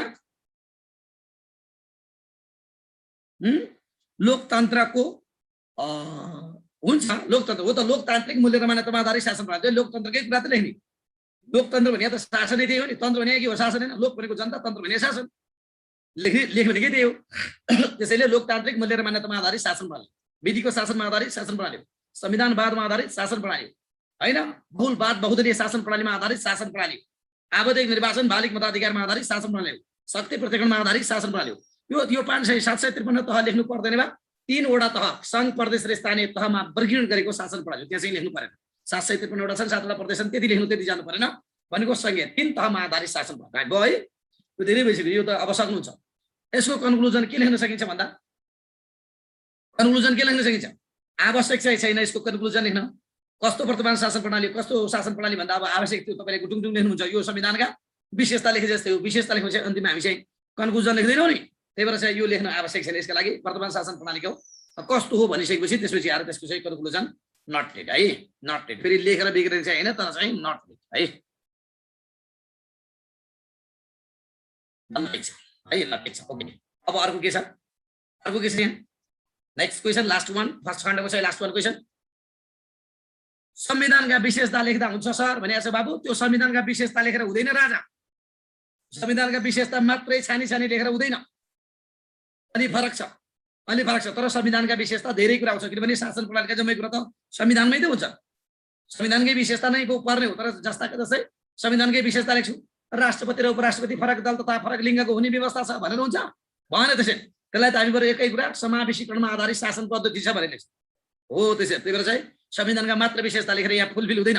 मैले जसरी भने त्यसरी लेखेँ। ओके, यो यदि तपाईँलाई फेरि पनि सुन्न मन लाग्यो भने हाम्रो यो रेकर्डेड हो, पछि युट्युबमा पनि भेट्टाउन सक्नुहुन्छ, राइट? ओके, क्वेसन अर्को, कार्यपालिका व्यवस्थापिका र न्यायपालिकाका प्रमुख कार्यहरूको सूची तयार गर्नुहोस्। यो सूची भनेको के? तपाईँले कार्यपालिका व्यवस्थापिका र न्यायपालिकाका प्रमुख कार्यहरूको सूची तयार पार्नुहोस् भनेको छ। के हो यो सूची तयार पार्नुहोस्? त्यसको लागि नाथ सूची तयार पार्नुहोस् भने के? त्यो कार्यहरू लेख भने हो। सूची तयार पार्नुहोस् भनेको काम लेख भनेको व्यवस्थापिका पनि काम लेख, कार्यपालिकाका पनि काम लेख र न्यायपालिकाका पनि काम लेख, गुटुङ टुङ भनेको है हो। संविधानका धारासारा उल्लेख केही गर्नु पर्दैन। संविधानका धारासाराको आवश्यक छैन, नट नेसेसरी, नट निड। यहाँ चाहिँ कार्यपालिका व्यवस्थापिका र न्यायपालिकाका के कार्यहरूको सूची तयार पार भनेको छ। अब सिधै कार्यको सूचीमा नजाने, सबभन्दा पहिले थोरै लेख्ने। कार्यपालिका व्यवस्थापिका र न्यायपालिकाको बारेमा के गर्ने? थोरै लेख्ने, थोरै लेख्ने। के लेख्नुहुन्छ? राज्य सञ्चालन गर्ने आधुनिक विधि र पद्धति मध्ये कार्यपालिका व्यवस्थापिका न्यायपालिकाको महत्त्वपूर्ण स्थान रहेको हुन्छ। कार्यपालिका व्यवस्थापिका तथा न्यायपालिकाका कार्यहरू छुट्टा छुट्टै रहने गर्छन् र यसलाई हामीले शक्ति पृथकीकरणका नामले पनि चिन्न सक्दछौँ। शक्ति पृथकीकरणले कार्यपालिका व्यवस्थापिका र न्यायपालिकालाई छुट्टा छुट्टै राख्ने र छुट्टा छुट्टै कार्य विभाजन गर्ने कार्यलाई इङ्गित गर्दछ। सक्यो यति लेख्ने। त्यसपछि आएर तल व्यवस्थापिकाका कार्य, न्यायपालिकाका कार्य र के अरे अर्को स्थानीय के अरे अर्को कार्यपालिका कार्य भनेको तिनटै। सबभन्दा पहिले व्यवस्थापिकाका कार्य भन्नु होला, जे लेख्ने हुन्छ यो वा त्यो भन्ने कुरा नि। तैपनि हामी कार्यपालिका या व्यवस्थापिका पहिले लेख्छौँ, तर व्यवस्थापिका अब व्यवस्थापिकाका कार्य त जति लेखे भइगयो नि। के लेख्नुहुन्छ? के लेख्नु? व्यवस्थापिका कार्य। व्यवस्थापिकाका कार्य के हो त भन्दा सरकारका गतिविधिहरूलाई निगरानी गर्ने यो कार्य हो। विभिन्न किसिमका सरकारले गरेका सन्धि सम्झौताको अनुमोदन गर्ने यो कार्य हो। सरकारले निर्माण गरेको बजेटको अनुमोदन गर्ने भनेको पास गर्ने यो कार्य हो। राज्यका लागि चाहिँ कानुन निर्माण गर्ने, एक नम्बरमा त अझै यही लेख्ने, राज्यका लागि कानुन निर्माण गर्ने यो कार्य हो, यही न? त्यसपछि आएर चाहिँ सर्वोच्च अदालतका न्यायाधीशमाथि महाभियोग अर्थात् गल्ती गरेको खण्डमा महाभियोग लगाउने यो कार्य हो। त्यसपछि आएर चाहिँ सरकारको गठन गर्ने यो कार्य हो। सरकार गठन गर्यो होइन, अर्थात् सरकारले गरेको चाहिँ सङ्कटकालको घोषणालाई अनुमोदन गर्ने यो कार्य हो। सरकारले गरेका अन्तर्राष्ट्रिय सन्धि सम्झौताको अनुमोदन गर्ने यो कार्य हो। संवैधानिक पदाधिकारी उप गल्ती गरेको खण्डमा महाभियोग लगाउने यो के हो? कार्य हो। विभिन्न किसिमका पदाधिकारीको संसदीय सुनवाई गर्ने यो के कार्य? भइसक्यो, 7-8 आइसक्यो हो। यो होइन, यो भयो, यो भएन। नीति व्यवस्थापिकाले बनाउँछ, कार्यपालिकाले बनाउँछ। कानुन कार्य व्यवस्थापिकाले बनाउँछ, कानुन चाहिँ नीति होइन, ऐन चाहिँ कार्यपालिकाले बनाउँछ, नीति चाहिँ कार्यपालिकाले बनाउँछ है। अब म यहाँ कार्यपालिका है त्यो कानुन संशोधन गर्नु भन्ने हुन्छ, कानुन संशोधन गर्ने यो कार्य। अब कार्यपालिकाको कार्य, अब अझ तपाईँले चाहिँ मैले फर्स्टमै कार्यपालिका व्यवस्थापिका न्यायपालिकाको फर्स्टमै लेखालेँ, त्यही भएर तल बिचमा लेख्नु परेन, नत्र छुट्टा छुट्टैको परिचय दिन पनि सकिन्छ, तर हामीले फर्स्टमै लेखेको केही छैन। अब सिधै कार्यपालिकाका कार्य, कार्य सूची भने अब ठ्याक्कै कार्यपालिकाको कार्य के हो त भन्दा एक नम्बरमा त देशको दैनिक प्रशासन सञ्चालन गर्नु यो के हो त भन्दा कार्य हो। विभिन्न किसिमका राष्ट्रिय अन्तर्राष्ट्रिय सन्धि सम्झौता गर्नु यो के हो त भन्दा कार्य हो। राष्ट्रिय सुरक्षा, राइट एकजना भाइले भन्नुभयो यहाँ राष्ट्रमलले राष्ट्रिय सुरक्षा कायम गर्नु यो कार्य हो। जनताको हित उन्नति प्रगति गर्नु यो कार्य हो। राज्यको तर्फबाट सार्वजनिक सेवा प्रवाह गर्नु यो कार्य हो। राज्यको नियमित विकास तथा आकस्मिक कार्य गर्नु यो के हो? कार्य हो। राज्यको बजेट निर्माण गर्नु यो के हो? कार्य हो। राजस्व सङ्कलन सम्बन्धी काम गर्नु यो के हो? कार्य हो। राष्ट्रिय एकता तथा अखण्डता सम्बन्धी काम गर्नु यो के हो? कार्य हो। लोक कल्याणकारी राज्य सञ्चालन गर्नु यो के हो? कार्य हो। विकास सम्बन्धी गतिविधिहरू सञ्चालन गर्नु यो के हो? कार्य हो। त्यति मात्रै होइन, त्यसपछि देशको समष्टिगत शासन सञ्चालन गर्नु यो के हो? कार्य हो। आइपरेका त्यो प्रकोप विपद व्यवस्थापन भन्न पाइन्छ, त्यो भनेको के भन्दा आकस्मिक काम भन्यो भन्न पाइन्छ। अर्थात् नागरिकका दैनिक आवश्यकताहरू परिवर्तित गर्नु यो के हो? कार्य हो। राज्यको दैनिक प्रशासन सञ्चालन गर्नु यो के हो? कार्य हो। अर्थात् व्यवस्थापिका तथा न्यायपालिका बीच शक्ति सन्तुलन कायम गराउनु यो के हो? कार्य। जसले भएको नि यी जान्ने यो कार्य तपाईँले जान्नुभएको छ। अब न्यायपालिका भने के हो भन्दा माथि नै हामीले परिचय भन्यौँ, नत्र न्यायपालिका के भन्दा कार्यपालिका व्यवस्थापिका न्यायपालिका एउटा प्रमुख अङ्ग भनेर लेख्यौँ, तर यहाँ तल लेख्नु परेन सिधै कार्य। अब न्यायपालिका काम के हो भन्दा एक नम्बरमा त राज्यले निर्माण गरेका कानुनहरूको व्याख्या गर्नु। यसले त कानुनको व्याख्या गर्ने हो नि, एक नम्बरमा त के गर्ने हो? कानुन व्याख्या गर्ने हो। र त्यसपछि आएर चाहिँ न्यायिक निरूपण गर्ने। के गर्छ यसले? न्यायिक निरूपण गर्ने काम हो। त्यसपछि आएर मुद्दा मामिलाहरूको सुरु कारबाही र किनारा गर्ने हो, यसैले गर्ने हो। त्यसपछि आएर देशमा चाहिँ के हो? न्यायिक कार्यशैलीलाई आत्मसात गर्ने हो। मातहतका अदालतको के गर्छ यसले? सुपरभिजन गर्ने, अनुगमन गर्ने हो। कार्यपालिका व्यवस्थापिकाले गरेका कार्यहरूमा चाहिँ निगरानी राख्ने हो। के हो त भन्दा निगरानी राख्ने हो। त्यति मात्रै होइन, त्यसपछि आएर चाहिँ अपराधीहरूलाई चाहिँ दण्ड तथा पीडितलाई न्याय दिलाउने हो। त्यति मात्रै होइन, संवैधानिक तथा कानुनी सर्वसत्ता देशमा कायम गर्ने हो। त्यति मात्रै होइन, विभिन्न किसिमका नजिरहरू स्थापित गर्ने हो, त्यति मात्रै होइन, सरकारले गरेका नराम्रा कार्यहरूमा खबरदारी गर्ने हो, त्यति मात्रै होइन, सरकारको नाममा अन्तरिम आदेश दिने हो, अन्तरिम के दिने हो, आदेश दिने हो, त्यति मात्रै होइन, स्वतन्त्र निष्पक्ष ढङ्गले चाहिँ कानुनको माध्यमबाट राज्य सञ्चालन गर्ने हो, त्यति मात्रै होइन, अरू चाहिँ विभिन्न किसिमका अरू न्याय निरूपण सम्बन्धी सकिहाल्छ होइन, यो सक्नुहुन्छ। ओके, यदि कुरा जानिसकेपछि यो सर नीति र कानुनमा के फरक छ भनेर भन्दैछ बाबु। नीति र कानुनमा के, नीति र कानुन भने एउटै, ऐन र कानुन भने एउटै हो, ऐन र कानुन भने एउटै हो। कानुन भनेको संविधानलाई पनि कानुन, ऐनलाई पनि कानुन, नीतिलाई पनि कानुन भन्छौ, सबैलाई के भन्छौ, सबैलाई कानुन भन्छौ। भनेको मतलब तिमी र नेपालीमा के फरक छ भने तिमी हामी सबै बस्ने मान्छे नागरिक हो भने हामी सबै नेपाली हो, हामी सबैलाई नेपाली भन्छ नि एग्रिगेटमा। त्यसैले संविधान, ऐन, नियम, निर्देशिका सबैलाई के भनिन्छ एग्रिगेटमा, कानुन भनिन्छ है। त्यही भएर चाहिँ कानुन के, नीति के भनेर चाहिँ आत्तिनु पर्छ। ऐन र कानुन भने एउटै है, बरु चाहिँ ऐन र नियममा अलिकति फरक छ। ऐन र नियम भनेको, ऐन भनेको मुख्य कानुन नै हो, नियम भनेको के हो त भन्दा त्यो ऐनलाई नै आत्मसात गरेर त्यो ऐनलाई टेकेर चाहिँ के भन्छ त, नियमावली भन्छ। सबभन्दा पहिले मेन संविधान हुन्छ, संविधानलाई टेकेर के भन्छ, संविधानको आधारमा ऐन भन्छ, अनि ऐनलाई पनि अझ व्याख्या विश्लेषण गर्ने के हो त भन्दा त्यो नियमावली हो। अझ नियमावलीलाई पनि अझ व्याख्या विश्लेषण गर्नलाई विभिन्न खालका निर्देशिकाहरू, परिपत्रहरू लगायतका विभिन्न खालका अन्य स्रोतहरू के हुन्छन् त, बन्दै जान्छन्। ओके, हामीले यसको कन्क्लुजन अनि भाइ, यसको कन्क्लुजन कार्यपालिका व्यवस्थापिका न्यायपालिकाको कार्यको सूची लेखेपछि कन्क्लुजन के हो त भन्दा कार्यपालिका व्यवस्थापिका न्यायपालिका वास्तवमा समग्रमा चाहिँ शक्ति पृथकीकरण र शक्ति सन्तुलनका आधार स्तम्भ हुन्। के भने शक्ति पृथकीकरण पनि हुन् र शक्ति सन्तुलनका के हुन्, आधार स्तम्भ हुन्, र यिनका काम कारबाही गर्न गराउन यिनीहरू स्वतन्त्र हुन्छन्। र यदि गल्ती गरेको खण्डमा चाहिँ अर्को निकायले चाहिँ के गर्छ, यिनीहरूलाई चेक एन्ड ब्यालेन्स गर्ने भएको कारणले गर्दा शासन सञ्चालन गर्न तथा कार्यरूपमा एकरूपता कायम गर्न तथा एक अर्काको कार्यमा हस्तक्षेप नहोस् भन्नका लागि आत्मसात गरेका संवैधानिक विधि र पद्धतिमा यिनलाई लिन सकिन्छ भनेर चाहिँ अन्तिममा कन्क्लुजन गर्न सकिन्छ। कन्क्लुज गर्न केही गाह्रो छैन। कन्क्लुजनमा फेरि भन्छु यसलाई, कन्क्लुजन के हो त भन्दा कार्यपालिका व्यवस्थापिका न्यायपालिका शक्ति पृथकीकरण तथा शक्ति सन्तुलनका आधार स्तम्भ हुन्। संविधानले प्रदत्त गरेका कार्य सम्पादन गर्नु यिनको प्रत्येकको चाहिँ आफ्नो कर्तव्य रहेछ, र यदि काममा कानुन विपरीत गएको खण्डमा चाहिँ अर्को निकायले सँगसँगै चेक एन्ड ब्यालेन्स पनि गर्ने गर्छ, र शासन सञ्चालन गर्न गराउनका लागि यिनका कार्यको अपरिहार्यता रहेको छ। मैले खण्ड क एन्डिङ गरी अर्थात् सकाए। अब यसलाई चाहिँ हामी खण्ड खमा जान्छौँ। सर यसलाई चाहिँ अलिकति स्लाइड गर्न मिल्छ हजुर, अलिकति माथि लिन सकिन्छ सर? सरले एकैछिन यसलाई चाहिँ स्लाइड गरिदिनुहुन्छ, एकछिन वेट गर्नुहोस्। 6 बजेको छ, हामीसँग टाइम छ। एउटाको कति फङ्सन लेख्ने सर भनेको छ, एउटाको कति फङ्सन लेख्ने भने बाबु अब सामान्य तरिकाले 2-3 लाइन ब्याकग्राउन्डमा फर्स्टमा लेख्छौ, 2-3 लाइन लास्टमा गर्छौ, 6-7 लाइन गइगयो। र यो तिमीले भनेको चाहिँ अब एकातिर झन्डै 10 लाइन, अर्कोतिर चाहिँ झन्डै 12 लाइन गर्दा कति भनेको एउटाका चाहिँ 8, 9, 8, 7, 8, 7, 8 एउटाका 7, 8, 7, 8, 8 वटा त 8 या 24 वटा लाइन जान्छन्। 24 वटामा चाहिँ 3 वटा फर्स्टमा 3 वटा अन्तिममा गर्दा 30 वटा लाइन भनेको एक पेजमा झन्डै 15 लाइन भन्दा बढी हामी लेख्दैनौँ नि त। 15 लाइन एभरेजमा लेख्ने हो हामी एक पेजमा, भने 2 पेजमा गर्दा 30 लाइन हुन्छ। त्यसैले चाहिँ एउटाको झन्डै हामी कति लेख्छौँ त भन्दा 7, 8, 7 ल।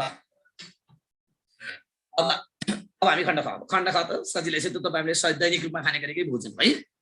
यो भेरी सिम्पल छ, अब गाह्रै छैन, एकदम इजी छ है। सेकेन्ड खण्डलाई त हामीले एकदम सजिलो सकाउँछौँ। सेकेन्ड खण्ड हामी कतिमा सकाउँछौँ भने र्यापिडली नै सकाउँछौँ, किनकि यहाँ एकदम सजिलो छ। सन्तुलित भोजनको परिचय दिँदै यसको महत्त्व कति सजिलो छ कि छ ल। सन्तुलित भोजन अर्थात् ब्यालेन्स डायट के हो यो सन्तुलित भोजन? सन्तुलित भोजन भने के?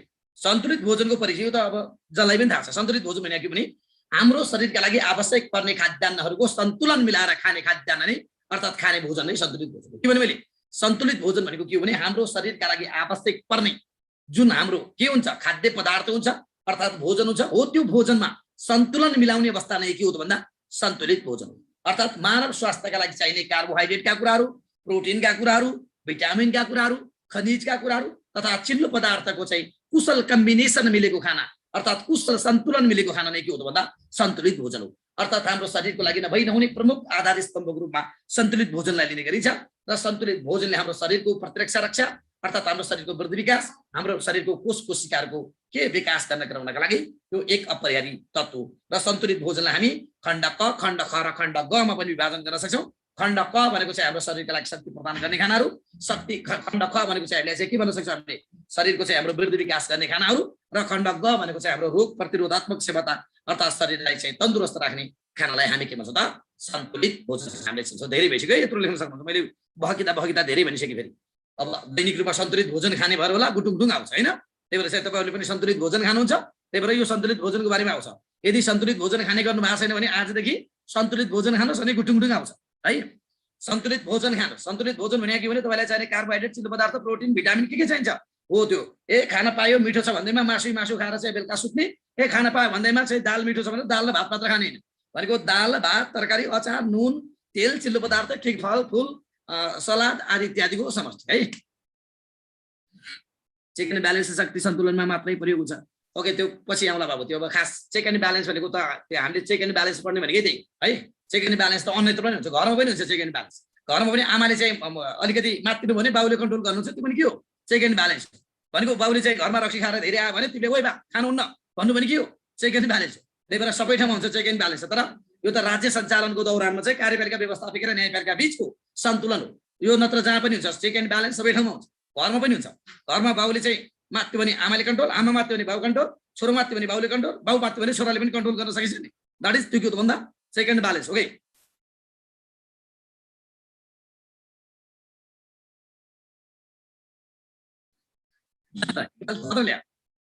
सधैँ लेख्छ है। ल त्यसलाई चेक एन्ड ब्यालेन्स भन्छ कि भन्दैन थाहा भएन है। ल विदेश गएकोले घरमा के अरे श्रीमतीको के अरे पासपोर्ट के गर्ने भन्छ। ल त्यो मैले हेरिनँ है। ल अर्को के छ नेक्स्ट क्वेसन 9 नम्बरमा के छ। यसको के अरे यसको महत्त्व छ नि, यसको महत्त्व। अब सन्तुलित भोजनको महत्त्व त जति लेख्न सक्छ के हो।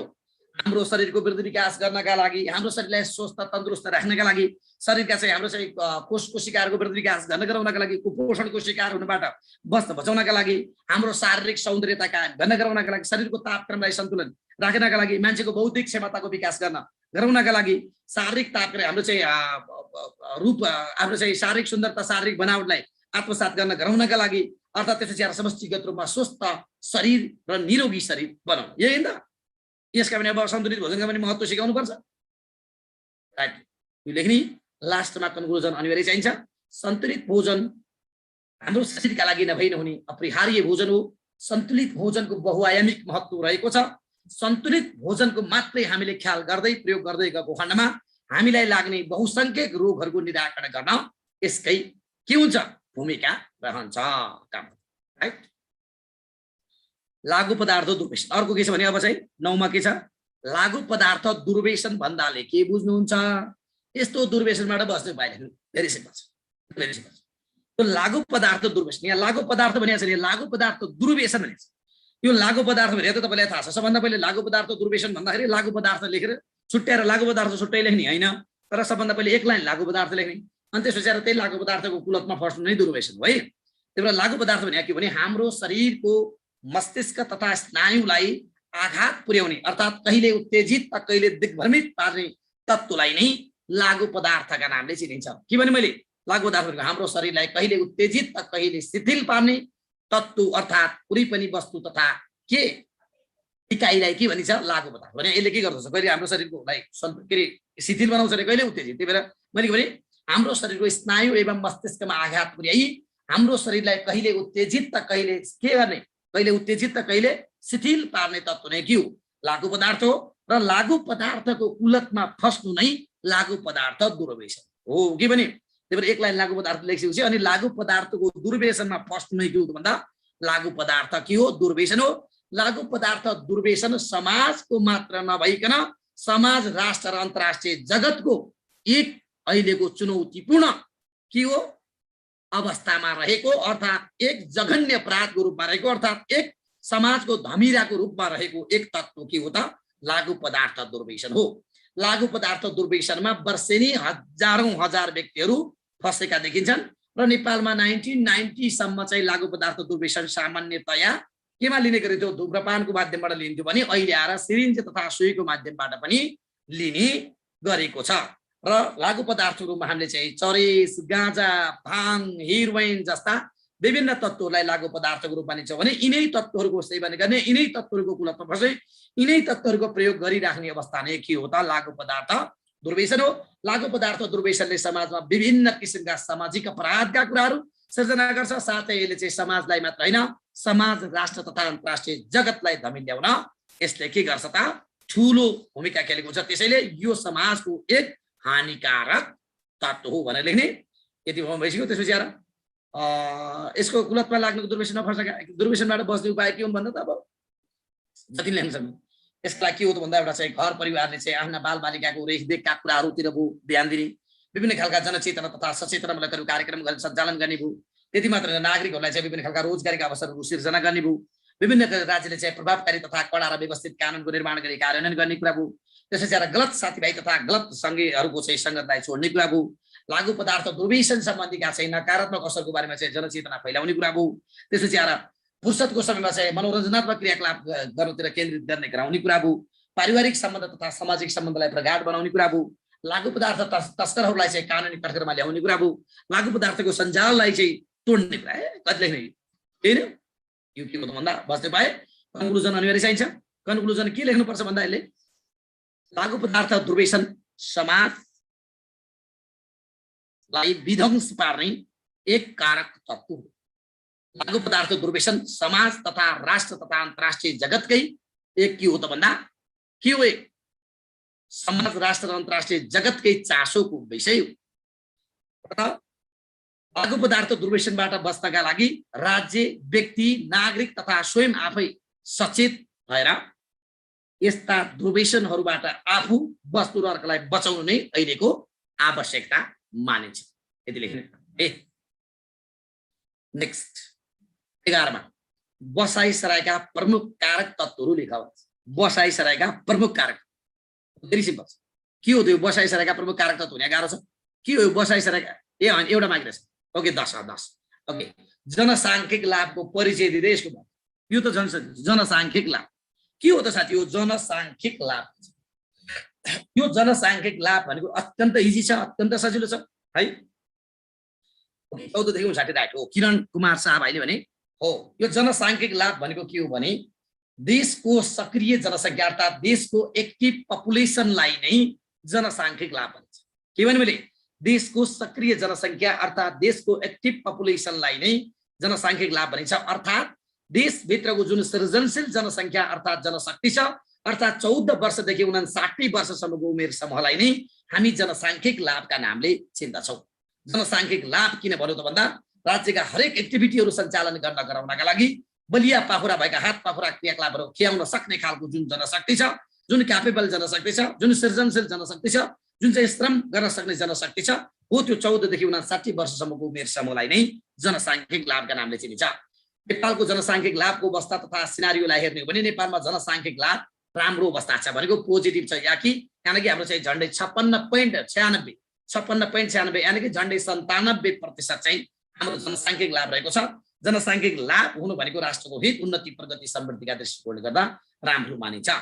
र अब यदि भयो त्यो भयो। अब जनसाङ्ख्यिक लाभका अब महत्त्व त जति लेख्यो महत्त्व भने के हो त भन्दा देशको रोजगारी सिर्जना गर्न गराउनका लागि, विकासका गतिविधि सञ्चालन गर्न गराउनका लागि, जनशक्तिको अभावलाई टार्नका लागि, विभिन्न किसिमका समस्या समाधान गर्न गराउनका लागि, उद्यमशीलताको विकास गर्न गराउनका लागि, वैदेशिक रोजगारीलाई आत्मसात गर्न गराउनका लागि, देशको वातावरण व्यवस्थापन, सन्तुलित विकास तथा अन्य क्रियाकलाप सञ्चालन गर्न गराउनका लागि जति लेखे भनेको त हात पाखुरा अनि त्यति मात्र आश्रित जनसङ्ख्यालाई पालन पोषण गर्न गराउनका लागि, देशको अर्थतन्त्रलाई सबलीकरण गर्न गराउनका लागि, विभिन्न खालका उद्योग व्यापार व्यवसाय गर्न गराउनका लागि होइन। हात पाखुरा भएकाहरूको काम के छ महत्त्व छैन। माजो खेत पनि खन्छ, यसैको महत्त्व माजो खेत खन्छ। अब 14 वर्षभन्दा मुनिका बच्चाले खन्दैन, 59 भन्दा माथिका बुढाले खाँदैन। त्यही भएर त्यो माजो खेत कसले खान्छ त भन्दा तपाईँ हामी जतिका जो हात पाखुरा भएका मान्छे छन् त्यसैले खान्छ। त्यसैले हामी यहाँ अहिले जति छौँ हामी जुम्मा हामी सबै जनसाङ्ख्यिक लाभमा छौँ। जब हाम्रो 59 कट्छौँ त्यसपछि जनसाङ्ख्यिक लाभबाट हामी के हो बाहिर गयौँ। ओके अब यसको कन्क्लुजन अनिवार्य चाहियो। के हो त भन्दा जनसाङ्ख्यिक लाभको परिचय देशको महत्त्व हुनेछ। अब यसको कन्क्लुजन के हो त भन्दा जनसाङ्ख्यिक लाभ राज्यको हित, उन्नति, प्रगतिका दृष्टिकोणले गर्दा राम्रो मानिन्छ। अर्थात् जनसाङ्ख्यिक लाभ भनेको चाहिँ जनसङ्ख्याको त्यो उमेर समूहबाट प्राप्त गर्ने लाभ हो जसले राज्यका हरेक गतिविधिहरू सञ्चालन गर्न सक्ने हुन्छ। अर्थात् जनसाङ्ख्यिक लाभ एउटा बहुआयामिक महत्त्व बोकेको विषय हो र नेपालको कन्टेक्स्टमा जनसाङ्ख्यिक लाभ के छ सबल भएका कारणले गर्दा जनसङ्ख्या अर्थात् सक्रिय जनसङ्ख्याको अभाव हुनबाट यसले भरपुर मद्दत गर्दछ। सक्यो है। अब अर्को चाहिँ के छ बसाइसरायका प्रमुख कारक तत्त्व। बसाइसराय यो बसाइसरायका प्रमुख कारक तत्त्व भनेको छ कारक तत्त्व जम्मा दुईटा मात्रै। यहाँ बसाइसरायका कारक तत्त्व भनेको छ एकैछिन हामी झ्याप्पै नगइहाल्ने। सबभन्दा पहिले हामी बसाइसराय के हो जान्नु। बसाइसराय 1 2 लाइन। बसाइसराय भने के हो भने एक स्थानबाट अर्को स्थानमा स्थानान्तरण हुने कार्य नै बसाइसराय। के हो त 1 लाइन 2 लाइन मात्र हो नि। बसाइसराय अर्थात् के हो भने मैले एक स्थानबाट अर्को स्थानमा स्थानान्तरण हुने कार्यलाई नै बसाइसराय भनिन्छ। अर्थात् बसाइसराय भनेको जनसङ्ख्यामा परिवर्तन गर्ने एउटा कारक तत्त्व हो किन जनसङ्ख्या परिवर्तन गर्ने एउटा कारक तत्त्व के हो जनसङ्ख्या हो के अरे बसाइसराई हो अर्थात् एक स्थानबाट अर्को स्थानमा के गर्ने एक स्थानबाट अर्को स्थानमा स्थानान्तरण हुने कार्यलाई बसाइसराई भनिन्छ अब बसाइसराईका कारक तत्त्व दुईटा छन् एउटा पुल फ्याक्टर एउटा पुश राइट हो त्यो किरण भाइ लेखे त्यही हो एउटा पुल फ्याक्टर एउटा पुश फ्याक्टर मात्र वान मात्र पुश एन्ड पुल अर्थात् आकर्षक र विकर्षक मात्र अब त्यो आकर्षकमा के लेख्ने राम्रा राम्रा राम्रा राम्रा कुरा लेख्ने विकर्षकमा के लेख्ने नराम्रा नराम्रा नराम्रा मात्र लेख्ने त्यति अरू केही पनि होइन आकर्षक र विकर्षक अब आकर्षक भने के हो आकर्षक भने राम्रा राम्रा पूर्वाधारको विकासका कुरा शान्ति सुरक्षाका कुरा अवसरका कुराहरू सामाजिक विभेदको अन्त्यका कुराहरू कम जनसङ्ख्या चापका कुराहरू त्यसपछि आएर त्यहाँभित्र उर्वरताका कुराहरू स्वस्थ जीवनशैलीका कुराहरू स्वस्थ खानपानका कुराहरू शिक्षा स्वास्थ्यका अवसर यी भनिराख्ने कुरा हुन्छ राइट राम्राका पावर 20 लेख्ने कि त र पुश फ्याक्टरमा चाहिँ नराम्राका पावर 20 नराम्राका पावर 20 भने के भन्दा बेरोजगारीको समस्याका कुरा अशिक्षाका कुराहरू त्यसपछि श्रम सम्बन्ध खराबका कुराहरू कम उब्जनीका कुराहरू खुल्ला सिमानाका कुराहरू स्वतन्त्रताको अन्त्यका कुराहरू अत्यधिक अव्यवस्थित बसाइसकेका कुरा कलहका कुराहरू झगडाका कुराहरू वैमनस्यताका कुराहरू चोरी डकैतीका कुराहरू अपमानका कुराहरू छुवाछुतका यी कुरा भनिराख्नुपर्छ नो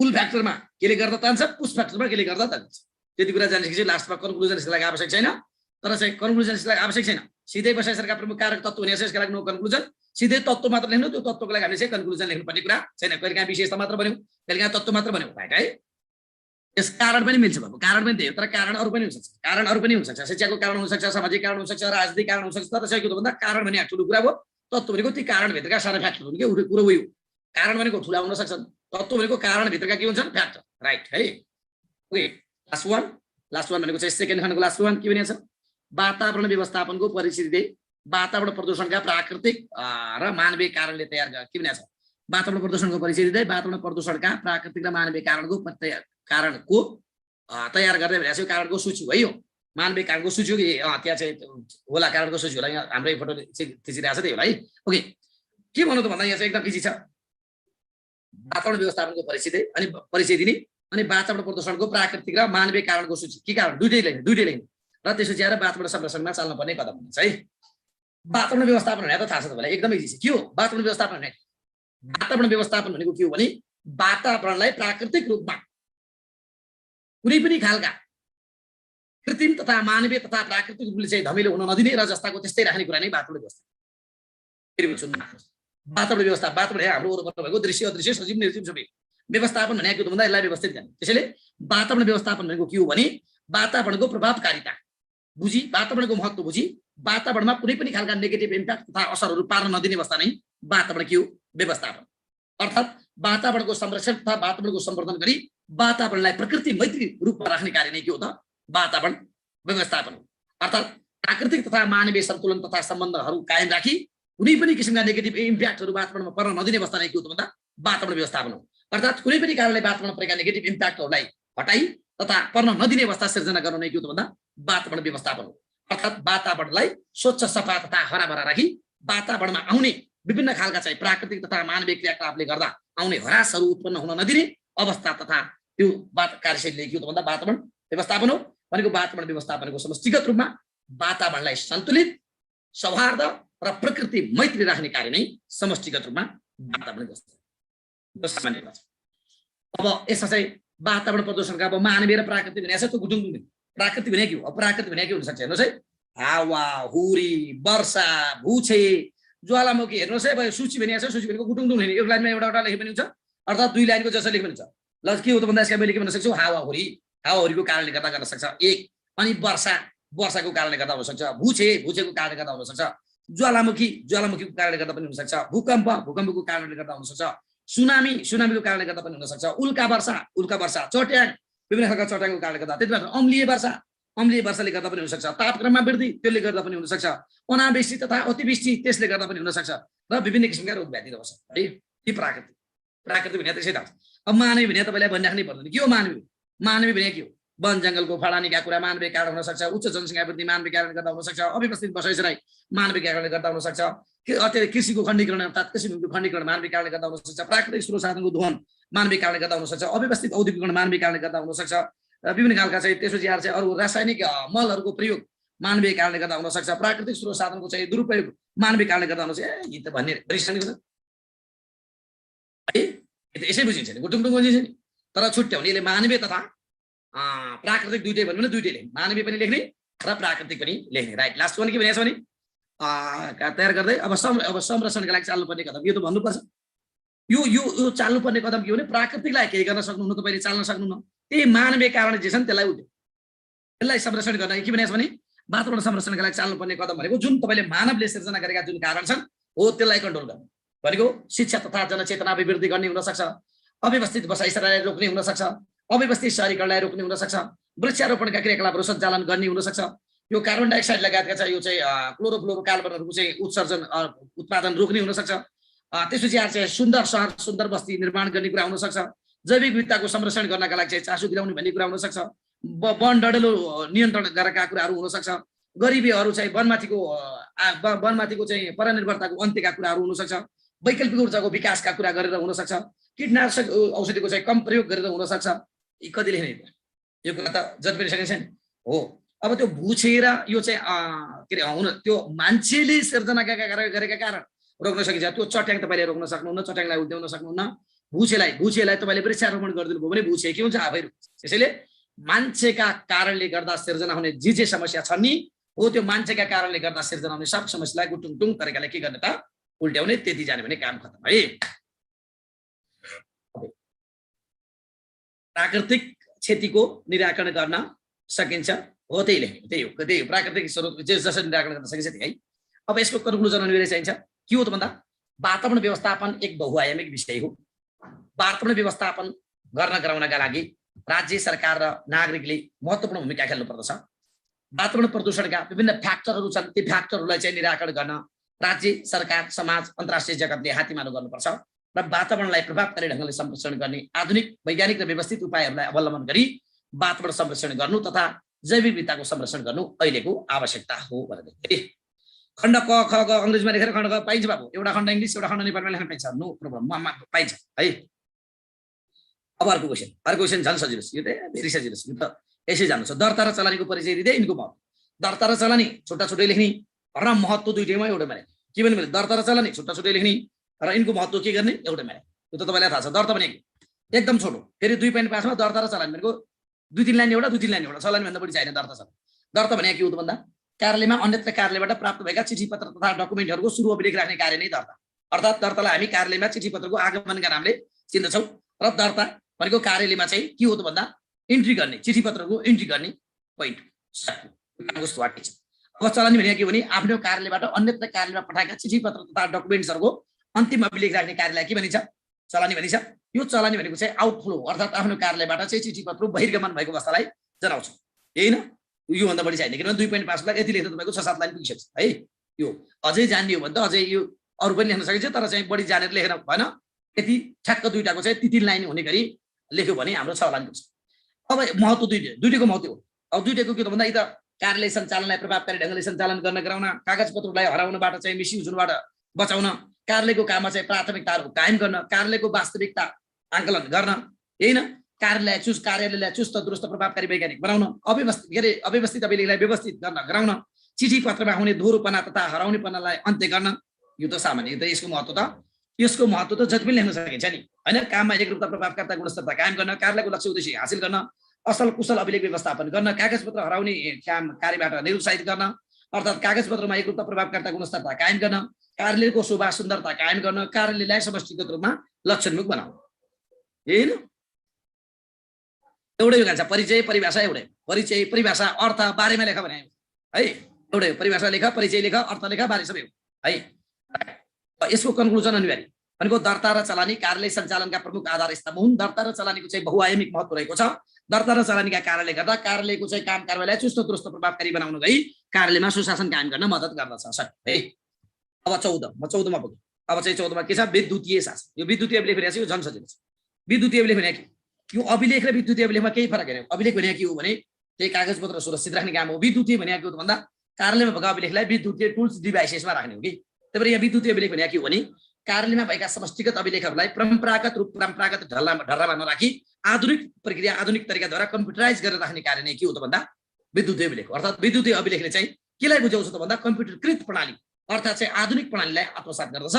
कार्यालयमा भएका समष्टिगत अभिलेखहरू, कार्यालयमा भएका समष्टिगत चिठीपत्रहरू, कार्यालयमा भएका समष्टिगत डकुमेन्टहरूलाई विभिन्न विधि, विभिन्न प्रक्रिया, विभिन्न तरिकाको अवलम्बन गरी त्यसलाई चाहिँ आधुनिक विधि, आधुनिक पद्धति, आधुनिक प्रणाली तथा कम्प्युटरीकृत गर्ने कार्य पद्धति नै के हो त विद्युतीय अभिलेख हो। अर्थात् पछिल्लो समयमा चाहिँ हामीले चाहिँ यो चाहिँ हामीले चाहिँ के भन्छौँ भने विद्युतीय शासनलाई आत्मसात गर्न गराउनका लागि यो एक अपरिहार्य तत्त्वको रूपमा लिने गरिन्छ भनेर चाहिँ यति लेख्ने। अनि यहाँ अभिलेखलाई सुरक्षित राख्ने तरिका भनेको जति पनि लेख्न सकिन्छ तर इन्टरनेसनल रूपमा 5-6 वटा विधि छन्। एउटा दर्ता विधि, तपाईँलाई थाहा भएको कुरा छ दर्ता विधि। अर्को के हो त भन्दा त्यसपछि आएर दर्ता मात्र गरेर हुँदैन, अर्को के छ फाइलिङ विधि, फाइलिङ गरेर त्यसलाई। अर्को के हो त भन्दा त्यो फाइलिङ मात्र गरेर हुँदैन, त्यसलाई इन्डेक्सिङ विधि भन्छौँ, इन्डेक्सिङ विधि। तेस्रो अर्को के हो त भन्दा त्यसपछि आएर त्यसलाई हामी च्यातियो भने त्यसलाई चाहिँ प्रलेखन पुनर्लेखन गर्छौँ, त्यसलाई प्रलेखन विधि। अर्को के हो त भन्दा त्यसपछि आएर चाहिँ त्यसलाई हामी के भन्न सक्छौँ सूक्ष्म छविकरण विधि। सूक्ष्म छविकरण भनेको फोटो खिचेर राख्ने विधि। अर्को लास्ट वान के हो त भन्दा कम्प्युटर विधि। अहिले के भनेको 6 वटा विधि भनेको यो अभिलेखलाई संरक्षण गर्ने चाहिँ इन्टरनेसनल रूपमा चाहिँ झन्डै 6 वटा विधि। एउटा के भने दर्ता विधि, अर्को के भने फाइलिङ विधि, अर्को के भने अनुक्रमणिका विधि, अर्को के भने मैले सूक्ष्म छविकरण विधि, अर्को के भने प्रलेखन विधि र अर्को के भने कम्प्युटरकृत विधि भने हो। यी 6 वटा जाने भने एक एक लाइन जान्नुभयो भने पनि काम खत्म। दर्ता भनेको अभिलेखलाई दर्ता गर्ने, फाइलिङ भनेको फाइलमा अट्याचमेन्ट गरेर मिलाएर राख्ने, इन्डेक्सिङ भनेको फाइलहरूलाई पनि को रोल क्रम अनुसार मिलाएर राख्ने, प्रलेखन भनेको च्यातिएका गरेका छन् मसी उडेका छन् भने त्यसलाई पुनः लेख्ने। त्यसपछि आएर प्रलेखन भनेको त्यो भयो। त्यसपछि आएर चाहिँ सूक्ष्म छविकरण भनेको चाहिँ अत्याधुनिक क्यामेराको माध्यमबाट फोटो खिचेर राख्ने र लास्ट वान कम्प्युटरकृत भनेको चाहिँ कम्प्युटरमा आबद्ध बनाएर राख्ने है। गाह्रो छैन। अर्को चाहिँ त्यसपछि आएर थर्ड लास्टमा के छ एकदमै सजिलो छ।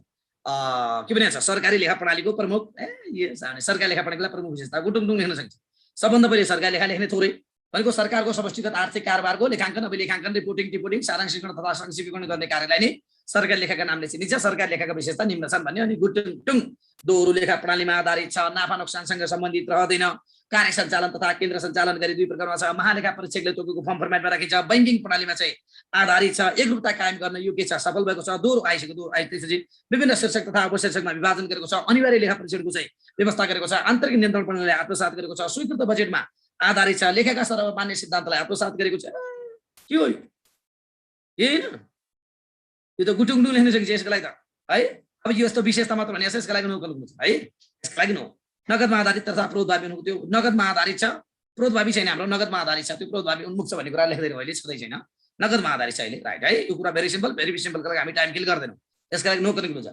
लास्ट वान सेकेन्ड लास्ट निजामती सेवाको गठन प्रक्रिया। यो गठन प्रक्रिया भन्दा तपाईँलाई मैले कसरी पढाएको छु, निजामती सेवा ऐनको दफा 2 को परिच्छेद 2 को दफा 3 मा निजामती सेवाको गठन सम्बन्धी व्यवस्था गरेको छ, जसमा 10 वटा सेवा रहेका छन्। आइक्रिन्याप परलेब बिसी थाहा छ नि, आइक्रिन्याप परलेब बिसी यही न के हो आइक्रिन्याप परलेब बिसी भनेको। आइक्रिन्याप परलेब बिसी आर्थिक योजना तथ्याङ्क सेवादेखि लिएर अन्तिममा विविध सेवा हैन। अर्थात् मैले 10+2 भनेर पढाउँथे, त्यही भएर आइक्रिन्याप परलेब बिसी 10 वटा भयो र त्यसपछि आएर +2 भन्थे मैले स्वास्थ्य तथा संसद पनि त्यसैमा जोड्ने। 10+2 भन्थे नि, +2 भनेको भन्दा राजपत्राङ्कित र राजपत्र अनङ्कित गरी 2टा श्रेणीमा विभाजन। ल यति जाने के भने मैले निजामती सेवाको गठनका निमित्त निजामती सेवाको परिच्छेद 2 को दफा 3 मा स्पष्ट गरेको छ, जहाँ 10 वटा सेवाको गठन सम्बन्धी व्यवस्था गरेको छ, जुन निम्न छन्। आइक्रिन्याप परलेब बिसी 10 वटा सेवा प्लस स्वास्थ्य भनेको स्वास्थ्य तथा संसद पनि राख्यो 12 वटा र त्यसपछि आएर राजपत्राङ्कित र राजपत्र अनङ्कित गरी 2टा श्रेणीमा विभाजन गरेको छ, अर्को 2टा। र नेपालको संविधानको धारा 285 मा निजामती सेवाको गठन सम्बन्धी व्यवस्था त्यहाँ पनि उल्लेख गरेको छ। काम खतम। ल त्यो गठन प्रक्रिया किन भनेको त भन्दा यो प्रक्रिया भन्नेको कारण के हो त भन्दा त्यो कारण है यो परिचय लेख्ने यसै काफी छ। त्यसैले चाहिँ यसै काफी छ, त्यही भएर चाहिँ नलेख्ने। तर चाहिँ गठन लेख्न पायो भने निजामती सेवा भनेर एक लाइन लेख्ने, त्यहाँ गठनको बारेमा त तल लेखिहाल्नु छ। यहाँ निजामती सेवाको गठन भनेको कारणले गर्दा एउटा के हो त भन्दा विभिन्न किसिमका सरकारी सेवा मध्येको निजामती सेवा एक प्रमुख सेवा हो, त्यति लेख्ने है। परिचय निजामती सेवा भनेको त भन्दा विभिन्न किसिमका सरकारी सेवा मध्येको निजामती सेवा एक प्रमुख सेवा हो र निजामती सेवाको गठन प्रक्रिया निम्न छ भन्ने। त्यसपछि निजामती सेवा ऐनको परिच्छेद 2 को दफा 3 मा देखाएका देहाई सम्बन्धी व्यवस्था गरेको छ, गठन सम्बन्धी भन्ने 10 वटा सेवाको गठन। त्यो भनेको आइक्रिन्याप परलेब बिसी +2 भनेको स्वास्थ्य भनेको स्वास्थ्य र संसद, +2 भनेको राजपत्राङ्कित र राजपत्र अनङ्कित गरी 2टा श्रेणीमा विभाजन गरेको छ। र त्यसपछि आएर नेपालको संविधानको वर्तमान संविधानको धारा 285 मा निजामती सेवाको गठन सम्बन्धी व्यवस्था गरेको छ। काम खत्म। त्यही भएर 3-4टा कुरा एउटैमा जोड्नु पर्ने भएर यहाँ प्रक्रिया। Last one question very simple question, एकदमै सिम्पल। के छ यहाँ सार्वजनिक सेवा प्रवाहका प्रकारहरू लेखी यसको औचित्य उल्लेख गर्दै यसलाई अझ बढी प्रभावकारी बनाउन के गर्नु। यो कुरा त अब तपाईलाई यो क्वेशन मैले के पढाउँ, यसै तपाईले चाहिँ म भन्दा बढी जान्ने भइसक्नु भएको छ, म भन्दा बढी जान्ने भइसक्नु भएको छ। सबभन्दा पहिले यहाँ सार्वजनिक सेवाको प्रकार तथा प्रकार लेखी भने छ। सबभन्दा पहिले सार्वजनिक सेवा लेख्नु, सार्वजनिक सेवा प्रवाह लेख्नु पर्यो, अनि बल्ल प्रकार। सार्वजनिक सेवा प्रवाह भने के हो भने राज्यद्वारा जनताको हित, जनताको उन्नति, जनताको प्रगति र समृद्धिका लागि प्रदान गरिने कुनै पनि खालका सेवा सुविधा तथा सद्भावको समष्टिलाई सार्वजनिक सेवा प्रवाह भनिन्छ। अर्थात् सेवा प्रदायकले सेवाग्राहीलाई प्रदान गर्ने समष्टिगत सेवा नै सार्वजनिक सेवा प्रवाह हो। यति जान्ने 2-3 लाइन भइसक्यो। अब लङ क्वेसन भयो भने यसको ब्याकग्राउन्डमा 3 लाइन 4 लाइनसम्म लेख्यो भने बिग्रेन। अब चाहिँ सार्वजनिक सेवा प्रवाहका प्रकार लेख भन्दा तपाईँलाई मैले सूत्रमा के सिकाएको छु याद छ? पनि आमा कम पशु पुब्बे अ, याद छ नि? क्लासमा पढ्नु भएको छ नि? पनि आमा कम पशु पुब्बे अ। प भनेको परम्परागत, नि भनेको नियमनकारी, आ भनेको आधारभूत, मा भनेको मानव विकास सम्बन्धी, का भनेको क भने कल्याणकारी, म भने मनोरञ्जन सम्बन्धी, प भनेको परामर्श सम्बन्धी, सु भनेको सूचना तथा सञ्चार सम्बन्धी, पु भनेको पूर्वाधार विकास सम्बन्धी, व्य भनेको व्यापार व्यवसाय तथा उद्योग प्रवर्धन सम्बन्धी र अ भनेको अन्य। एउटा पनि आमा कम पशु पुब्बे अ प्रकार भयो। र लास्ट त्यसपछि अब सार्वजनिक सेवाको महत्त्व त कति लेख्ने यसको महत्त्व औचित्य हुने महत्त्व भनेको यसले चाहिँ राज्य सरकार र जनता बीचको अन्तर्सम्बन्ध कायम गर्छ, नागरिकलाई गुणस्तरीय रूपमा सेवा प्रदान गर्छ, नागरिकलाई चाहिँ सन्तुष्टि कायम गर्छ, नागरिकलाई शान्ति सुरक्षा कायम गर्छ, परम्परागत किसिमका रक्षा र प्रतिष्ठा गर्ने कामका कुराहरू गर्छ, त्यसपछि आएर राष्ट्रिय एकता तथा अखण्डता कायम गर्छ, होइन? गर्छ गर्दैन? त्यति मात्रै होइन भनेको चाहिँ शान्ति सुरक्षा मान्छेले कायम गर्छ, देशको पूर्वाधार विकास गरी नागरिकलाई गुणस्तरीय सेवा दिन्छ, अर्थात् उद्योग व्यापार व्यवसायको प्रवर्धन गरी गुणस्तरीय सेवा प्रदान गर्छ, विकासका पूर्वाधारहरू गति निर्माण गरी नागरिकलाई सहजीवन यापन कायम गर्छ, विभिन्न किसिमका परामर्शदात्री क्रियाकलाप सञ्चालन गर्छ, सार्वभौम सत्ता सम्पन्न नागरिकका आवश्यकताहरू परिवर्तन गर्छ, देशमा सुशासन र शासन कायम गर्न महत्त्वपूर्ण भूमिका खेल्छ, नीति नियम तथा कानुनको प्रभावकारी ढङ्गले कार्यान्वयन गर्छ, शासनको वैधानिकतालाई चाहिँ यसले के गर्छ? आत्मसात गर्छ, राष्ट्रिय एकता अखण्डता कायम गर्न नागरिकहरूलाई उत्प्रेरित गर्दछ, नागरिकप्रतिको राज्यको दायित्व पुरा गर्दछ। कति लेख्ने यो कुरा त भनिसाध्य गनिसाध्य लेखिसाध्य छ त, जति पनि लेख्न सकिन्छ, अब सार्वजनिक सेवाको महत्त्व त्यही माथि मैले त्यो पनि आमा कम पशु पुब्बे अ भने त्यहीबाट पनि जानेछ भनेको नागरिकलाई परम्परागत खालका सेवा प्रदान गर्नु, नियमनकारी नीति नियम तथा कानुनको निर्माण गरी कार्यान्वयन गर्नु, आधारभूत आवश्यकताहरू परिवर्तन गर्नु, पनि आमा भनेको मानव विकास सम्बन्धी क्रियाकलापहरू सञ्चालन गर्नु, लोक कल्याणकारी तथा जनकल्याणकारी राज्य निर्माण गर्नु, म भनेको मनोरञ्जन सम्बन्धी क्रियाकलाप सञ्चालन गरी नागरिकलाई गुणस्तरीय सेवा प्रदान गर्नु, जति लेख्नु पनि सकिन्छ है। भेरी सिम्पल छ। अनि लास्ट वान, अब यसलाई प्रभावकारी बनाउनु के गर्नु पर्छ? यो भने कमी कमजोरी उल्ट्याउने, अब यसलाई बढी प्रभावकारी बनाउनु के गर्नु पर्ला भन्दा ती 5वटा कुरा सम्झनुहोस्। 5वटा कुरा सम्झनुहोस्। 5वटा के? नीति, संस्था, व्यक्ति, प्रक्रिया, स्रोत, साधन भनेको अब सार्वजनिक सेवालाई बढी प्रभावकारी बनाउनका लागि परम्परागत रूपमा रहेका नीति नियम तथा कानुनलाई के गर्ने? पुनर्निर्माण गर्नु पर्ला, भएका नीति नियम तथा कानुनको अक्षरशः कार्यान्वयन गर्नु पर्ला, सार्वजनिक सेवा प्रवाह गर्ने संस्थाका सक्षमता बढाउनु पर्ला, सार्वजनिक सेवा प्रदान गर्ने संस्थाहरू बीच प्रभावकारी समन्वय कायम गर्नु पर्ला, सार्वजनिक सेवा प्रदान गर्ने व्यक्तिमा दक्षता योग्यता कायम गर्नु पर्ला, सार्वजनिक सेवा प्रदान गर्ने व्यक्तिको इमानदारिता नैतिकता प्रवर्धन गर्नु पर्ला, सार्वजनिक सेवा प्रदान गर्ने प्रक्रियालाई सरलीकरण गर्नु पर्ला, सार्वजनिक सेवाका लागि उपलब्ध स्रोत साधनको वस्तुनिष्ठ प्रयोग गर्नु पर्ला, होइन? सार्वजनिक सेवा अनियमितता ढिला सुस्ती गर्नलाई कानुनी कठघरमा ल्याउनु पर्ला, होइन? नागरिकको इच्छा चाहना माग अनुसार चाहिँ सार्वजनिक सेवा प्रदान गर्नु पर्ला, विकेन्द्रीकरणको माध्यमबाट जनताको घर आँगनमा सेवा प्रदान गर्नु पर्ला, यही होइन? 15वटा आइसक्यो यहाँ सुधारका पाए। यति कुरा जानिसकेपछि अब यसको अनिवार्य कन्क्लुजन के त भन्दा यहाँ सबै कुरा समेटोस्। के समेटोस् भने सार्वजनिक सेवा पनि आओस्, यसका प्रकार पनि आओस्, यसको चाहिँ महत्त्व पनि आओस् र सुझावको कुरा आओस्। त्यसैले सार्वजनिक सेवा राज्य सञ्चालनको एक प्रमुख मिहि हो, अर्थात् सार्वजनिक सेवा राष्ट्रिय एकता तथा अखण्डता कायम गर्ने प्रमुख आधार स्तम्भ। सार्वजनिक सेवालाई विभिन्न तरिका विभिन्न किसिममा क्याटेगोराइज गर्न सकिन्छ। सार्वजनिक सेवा एक बहुआयामिक महत्त्व बोकेको त्यो विषय हो। सार्वजनिक सेवामा विविध खालका समस्याहरू रहेका छन् र यी समस्याहरूलाई निराकरण गर्नका लागि समस्याको कारण पत्ता लगाई राज्यका सम्बन्ध निकायहरूले चाहिँ समस्या समाधान गर्न केन्द्रित भएको खण्डमा सार्वजनिक सेवाकै माध्यमबाट राष्ट्रिय एकता राष्ट्रिय अखण्डता कायम गरी जनसन्तुष्टि जनइच्छा कायम गरी सुशासन कायम गर्न गराउन मद्दत पुग्दछ। ल यो हो खास कुरा। मलाई सरले दिनुभएको समय सीमामा ठिक समय सीमामा मैले सकाएँ, ठिक समय सीमा। धन्यवाद बाबु, किरण बाबु, धन्यवाद बा। भनेको अब इक्जाम आउँदैछ, ठ्याक्कै सरले चाहिँ 6:35 मा भन्नुभएको थियो, 6:35 मा नै मैले सकाएँ, किनभने यही आइडीमा अर्को क्लास स्टार्ट हुन्छ, त्यसैले हामीले ठिक टाइममा पनि सकाउनु पर्थ्यो र अनावश्यक त्यहाँ ल्याङफ्याङ गर्ने कुरो पनि भएन। अनावश्यक त विस्तारले गर्दै नाच्दै किन गर्नु पर्यो, पुरा फटाफट ऱ्यापिडली। त्यसैले चाहिँ हामीले चाहिँ ठिक समयमा के गर्यौँ त, क्लास एन्डिङ गर्यौँ। आशा छ यही क्वेसनमा तपाईँलाई कन्फ्युजन कुनै पनि छैन। आशा छ, मलाई आशा छ यो क्वेसनमा तपाईँलाई कन्फ्युजन छैन। किन छैन त भन्दा तपाईँले चाहिँ आफैले एउटा कुरा लेखिसक्नु भएको छ अनि अर्को थप कुरा मैले यहाँ भनि नै सकेको छु, ताकि मैले जति फास्ट भन्दा पनि तपाईँले बुझ्न सक्ने तपाईँसँग क्यापासिटी छ। र यदि तपाईँलाई यसलाई फेरि रिपिट गरेर हेर्छु भने हाम्रो अझ यो कहाँ छ त भन्दा हाम्रो अझ युट्युब च्यानलमा यो ठ्याक्कै एडिट भइरहेको छ, हाम्रो रेकर्डेड भइरहेको छ, फेरि पनि यसलाई हेर्दा चाहिँ सक्छ। यी कुरा भए मैले तपाईँलाई मेरो तर्फबाट भन्नुपर्ने, मेरो तर्फबाट सुझाउनु पर्ने, मेरो तर्फबाट तपाईँलाई दिनुपर्ने सल्लाह सुझाव भए। अब इक्जाम नजिक आइरहेको अवस्था छ र अब इक्जामका लागि तयार भएर राम्रोभन्दा राम्रो तरिकाले व्यवस्थित ढङ्गले पढ्ने र कुन मोडालिटीबाट कसरी पढ्दा ठिक हुन्छ, धेरैभन्दा धेरै पढ्ने, के कुरा पढेर ठिक हुन्छ, किताब पढेर ठिक हुन्छ कि नोट पढेर ठिक हुन्छ कि क्लासहरू पढेर ठिक हुन्छ कि त्यो आफैले चाहिँ आंकलन गरेर अब चाहिँ ऱ्यापिडली राउन्डमा चाहिँ पढ्ने र पार लाउने सम्पूर्ण साथीहरूलाई चाहिँ सफलताको शुभकामना। हामी फेरि पनि भेट हुन्छ, अर्को शनिबार पनि भेट हुन्छ, पुनः अझ लगभग हाम्रो 2 या 1 वा 2 फिडब्याक अझै हुन्छन्, त्यहाँ हाम्रो भेट हुन्छ नै। बेसरी सबैले पढ्नु होला भन्ने मेरो तपाईँहरूलाई चाहिँ सल्लाह सुझाव प्लस मेरो चाहिँ तपाईँहरू पास हुनु होला भन्ने सदा सहायता पनि हो। नआत्तिने, आत्तिने पनि होइन, मात्तिने पनि होइन। आत्ति पनि ताल बिग्रिन्छ, मात्ति पनि ताल बिग्रिन्छ, त्यसैले नआत्तिकन र नमात्तिकन हामीले अगाडि बढ्यौँ भने सबै कुरा सजिलै ढङ्गले सरल ढङ्गले पार लाउन सकिन्छ। ओके, मेरो तर्फबाट तपाईँहरूलाई भन्ने यति नै हो। र मैले माधव सरलाई पनि सदनमस्कार हजुर। मैले चाहिँ आज अहिले यो क्लास चाहिँ मैले हजुरले दिनुभएको समय सीमामा ठिक सक्काको जानकारी गराएँ। ठिक 6:35 हुनुभएको हजुरले, अझ 6:30 देखि अझ चाहिँ बढीमा बढी 6:35 हुनुभएको सर। मैले सबै दिन सकाएँ सर, मैले यो पनि हजुरलाई जानकारी गराएँ। र अब भन्दै थ्याङ्क यू सर। अब उहाँहरूको इक्जाम पनि लगभग आउँदैछ, अब हामी अझै एउटा दुईवटा इक्जाम त गर्न पाउँछौँ होला र पछि उहाँहरूलाई यो केही दिनपछि क्वेसन आन्सर क्लास एउटा राख्ने विचार छ मेरो। विद्यार्थीलाई open question answer discussion session एउटा राख्ने विचार छ र चाँडै नै म यसको सूचनाहरू भने हाम्रो सामाजिक सञ्जाल फेसबुक पेजमा र वेबसाइटमा राख्छु यसको बारे जानकारी। र युट्युब र फेसबुक मार्फत हामीलाई हेर्नुभएका विद्यार्थीहरू र जुममा जोडिनुभएका सबै विद्यार्थीहरूलाई र त्यो एक्स्ट्रा क्लासको लागि तपाईँहरूले हाम्रो नोटिसहरू हेर्नु होला र करिब 7-8 गतितिर तपाईँहरूलाई एउटा एक्स्ट्रा क्लास चाहिँ हामी क्वेसन आन्सर सम्बन्धी तपाईँले नबुझेका कुराहरू सबै टिपेर राख्ने, जिज्ञासाहरू एकदमै इम्पोर्टेन्ट कुरा मात्रै है, इम्पोर्टेन्ट कुरा टिपेर राख्ने र त्यो दिन हामी के गर्छौँ क्वेसन आन्सर क्लास गर्छौँ। यति जानकारी गराएँ। Thank you so much sir, धेरै धेरै धन्यवाद हजुरलाई। थ्याङ्क यू भेरी मच हजुर। Thank you so much. म पनि ल है, सबै साथीहरूलाई पनि नमस्कार, सरलाई नमस्कार, बाइ।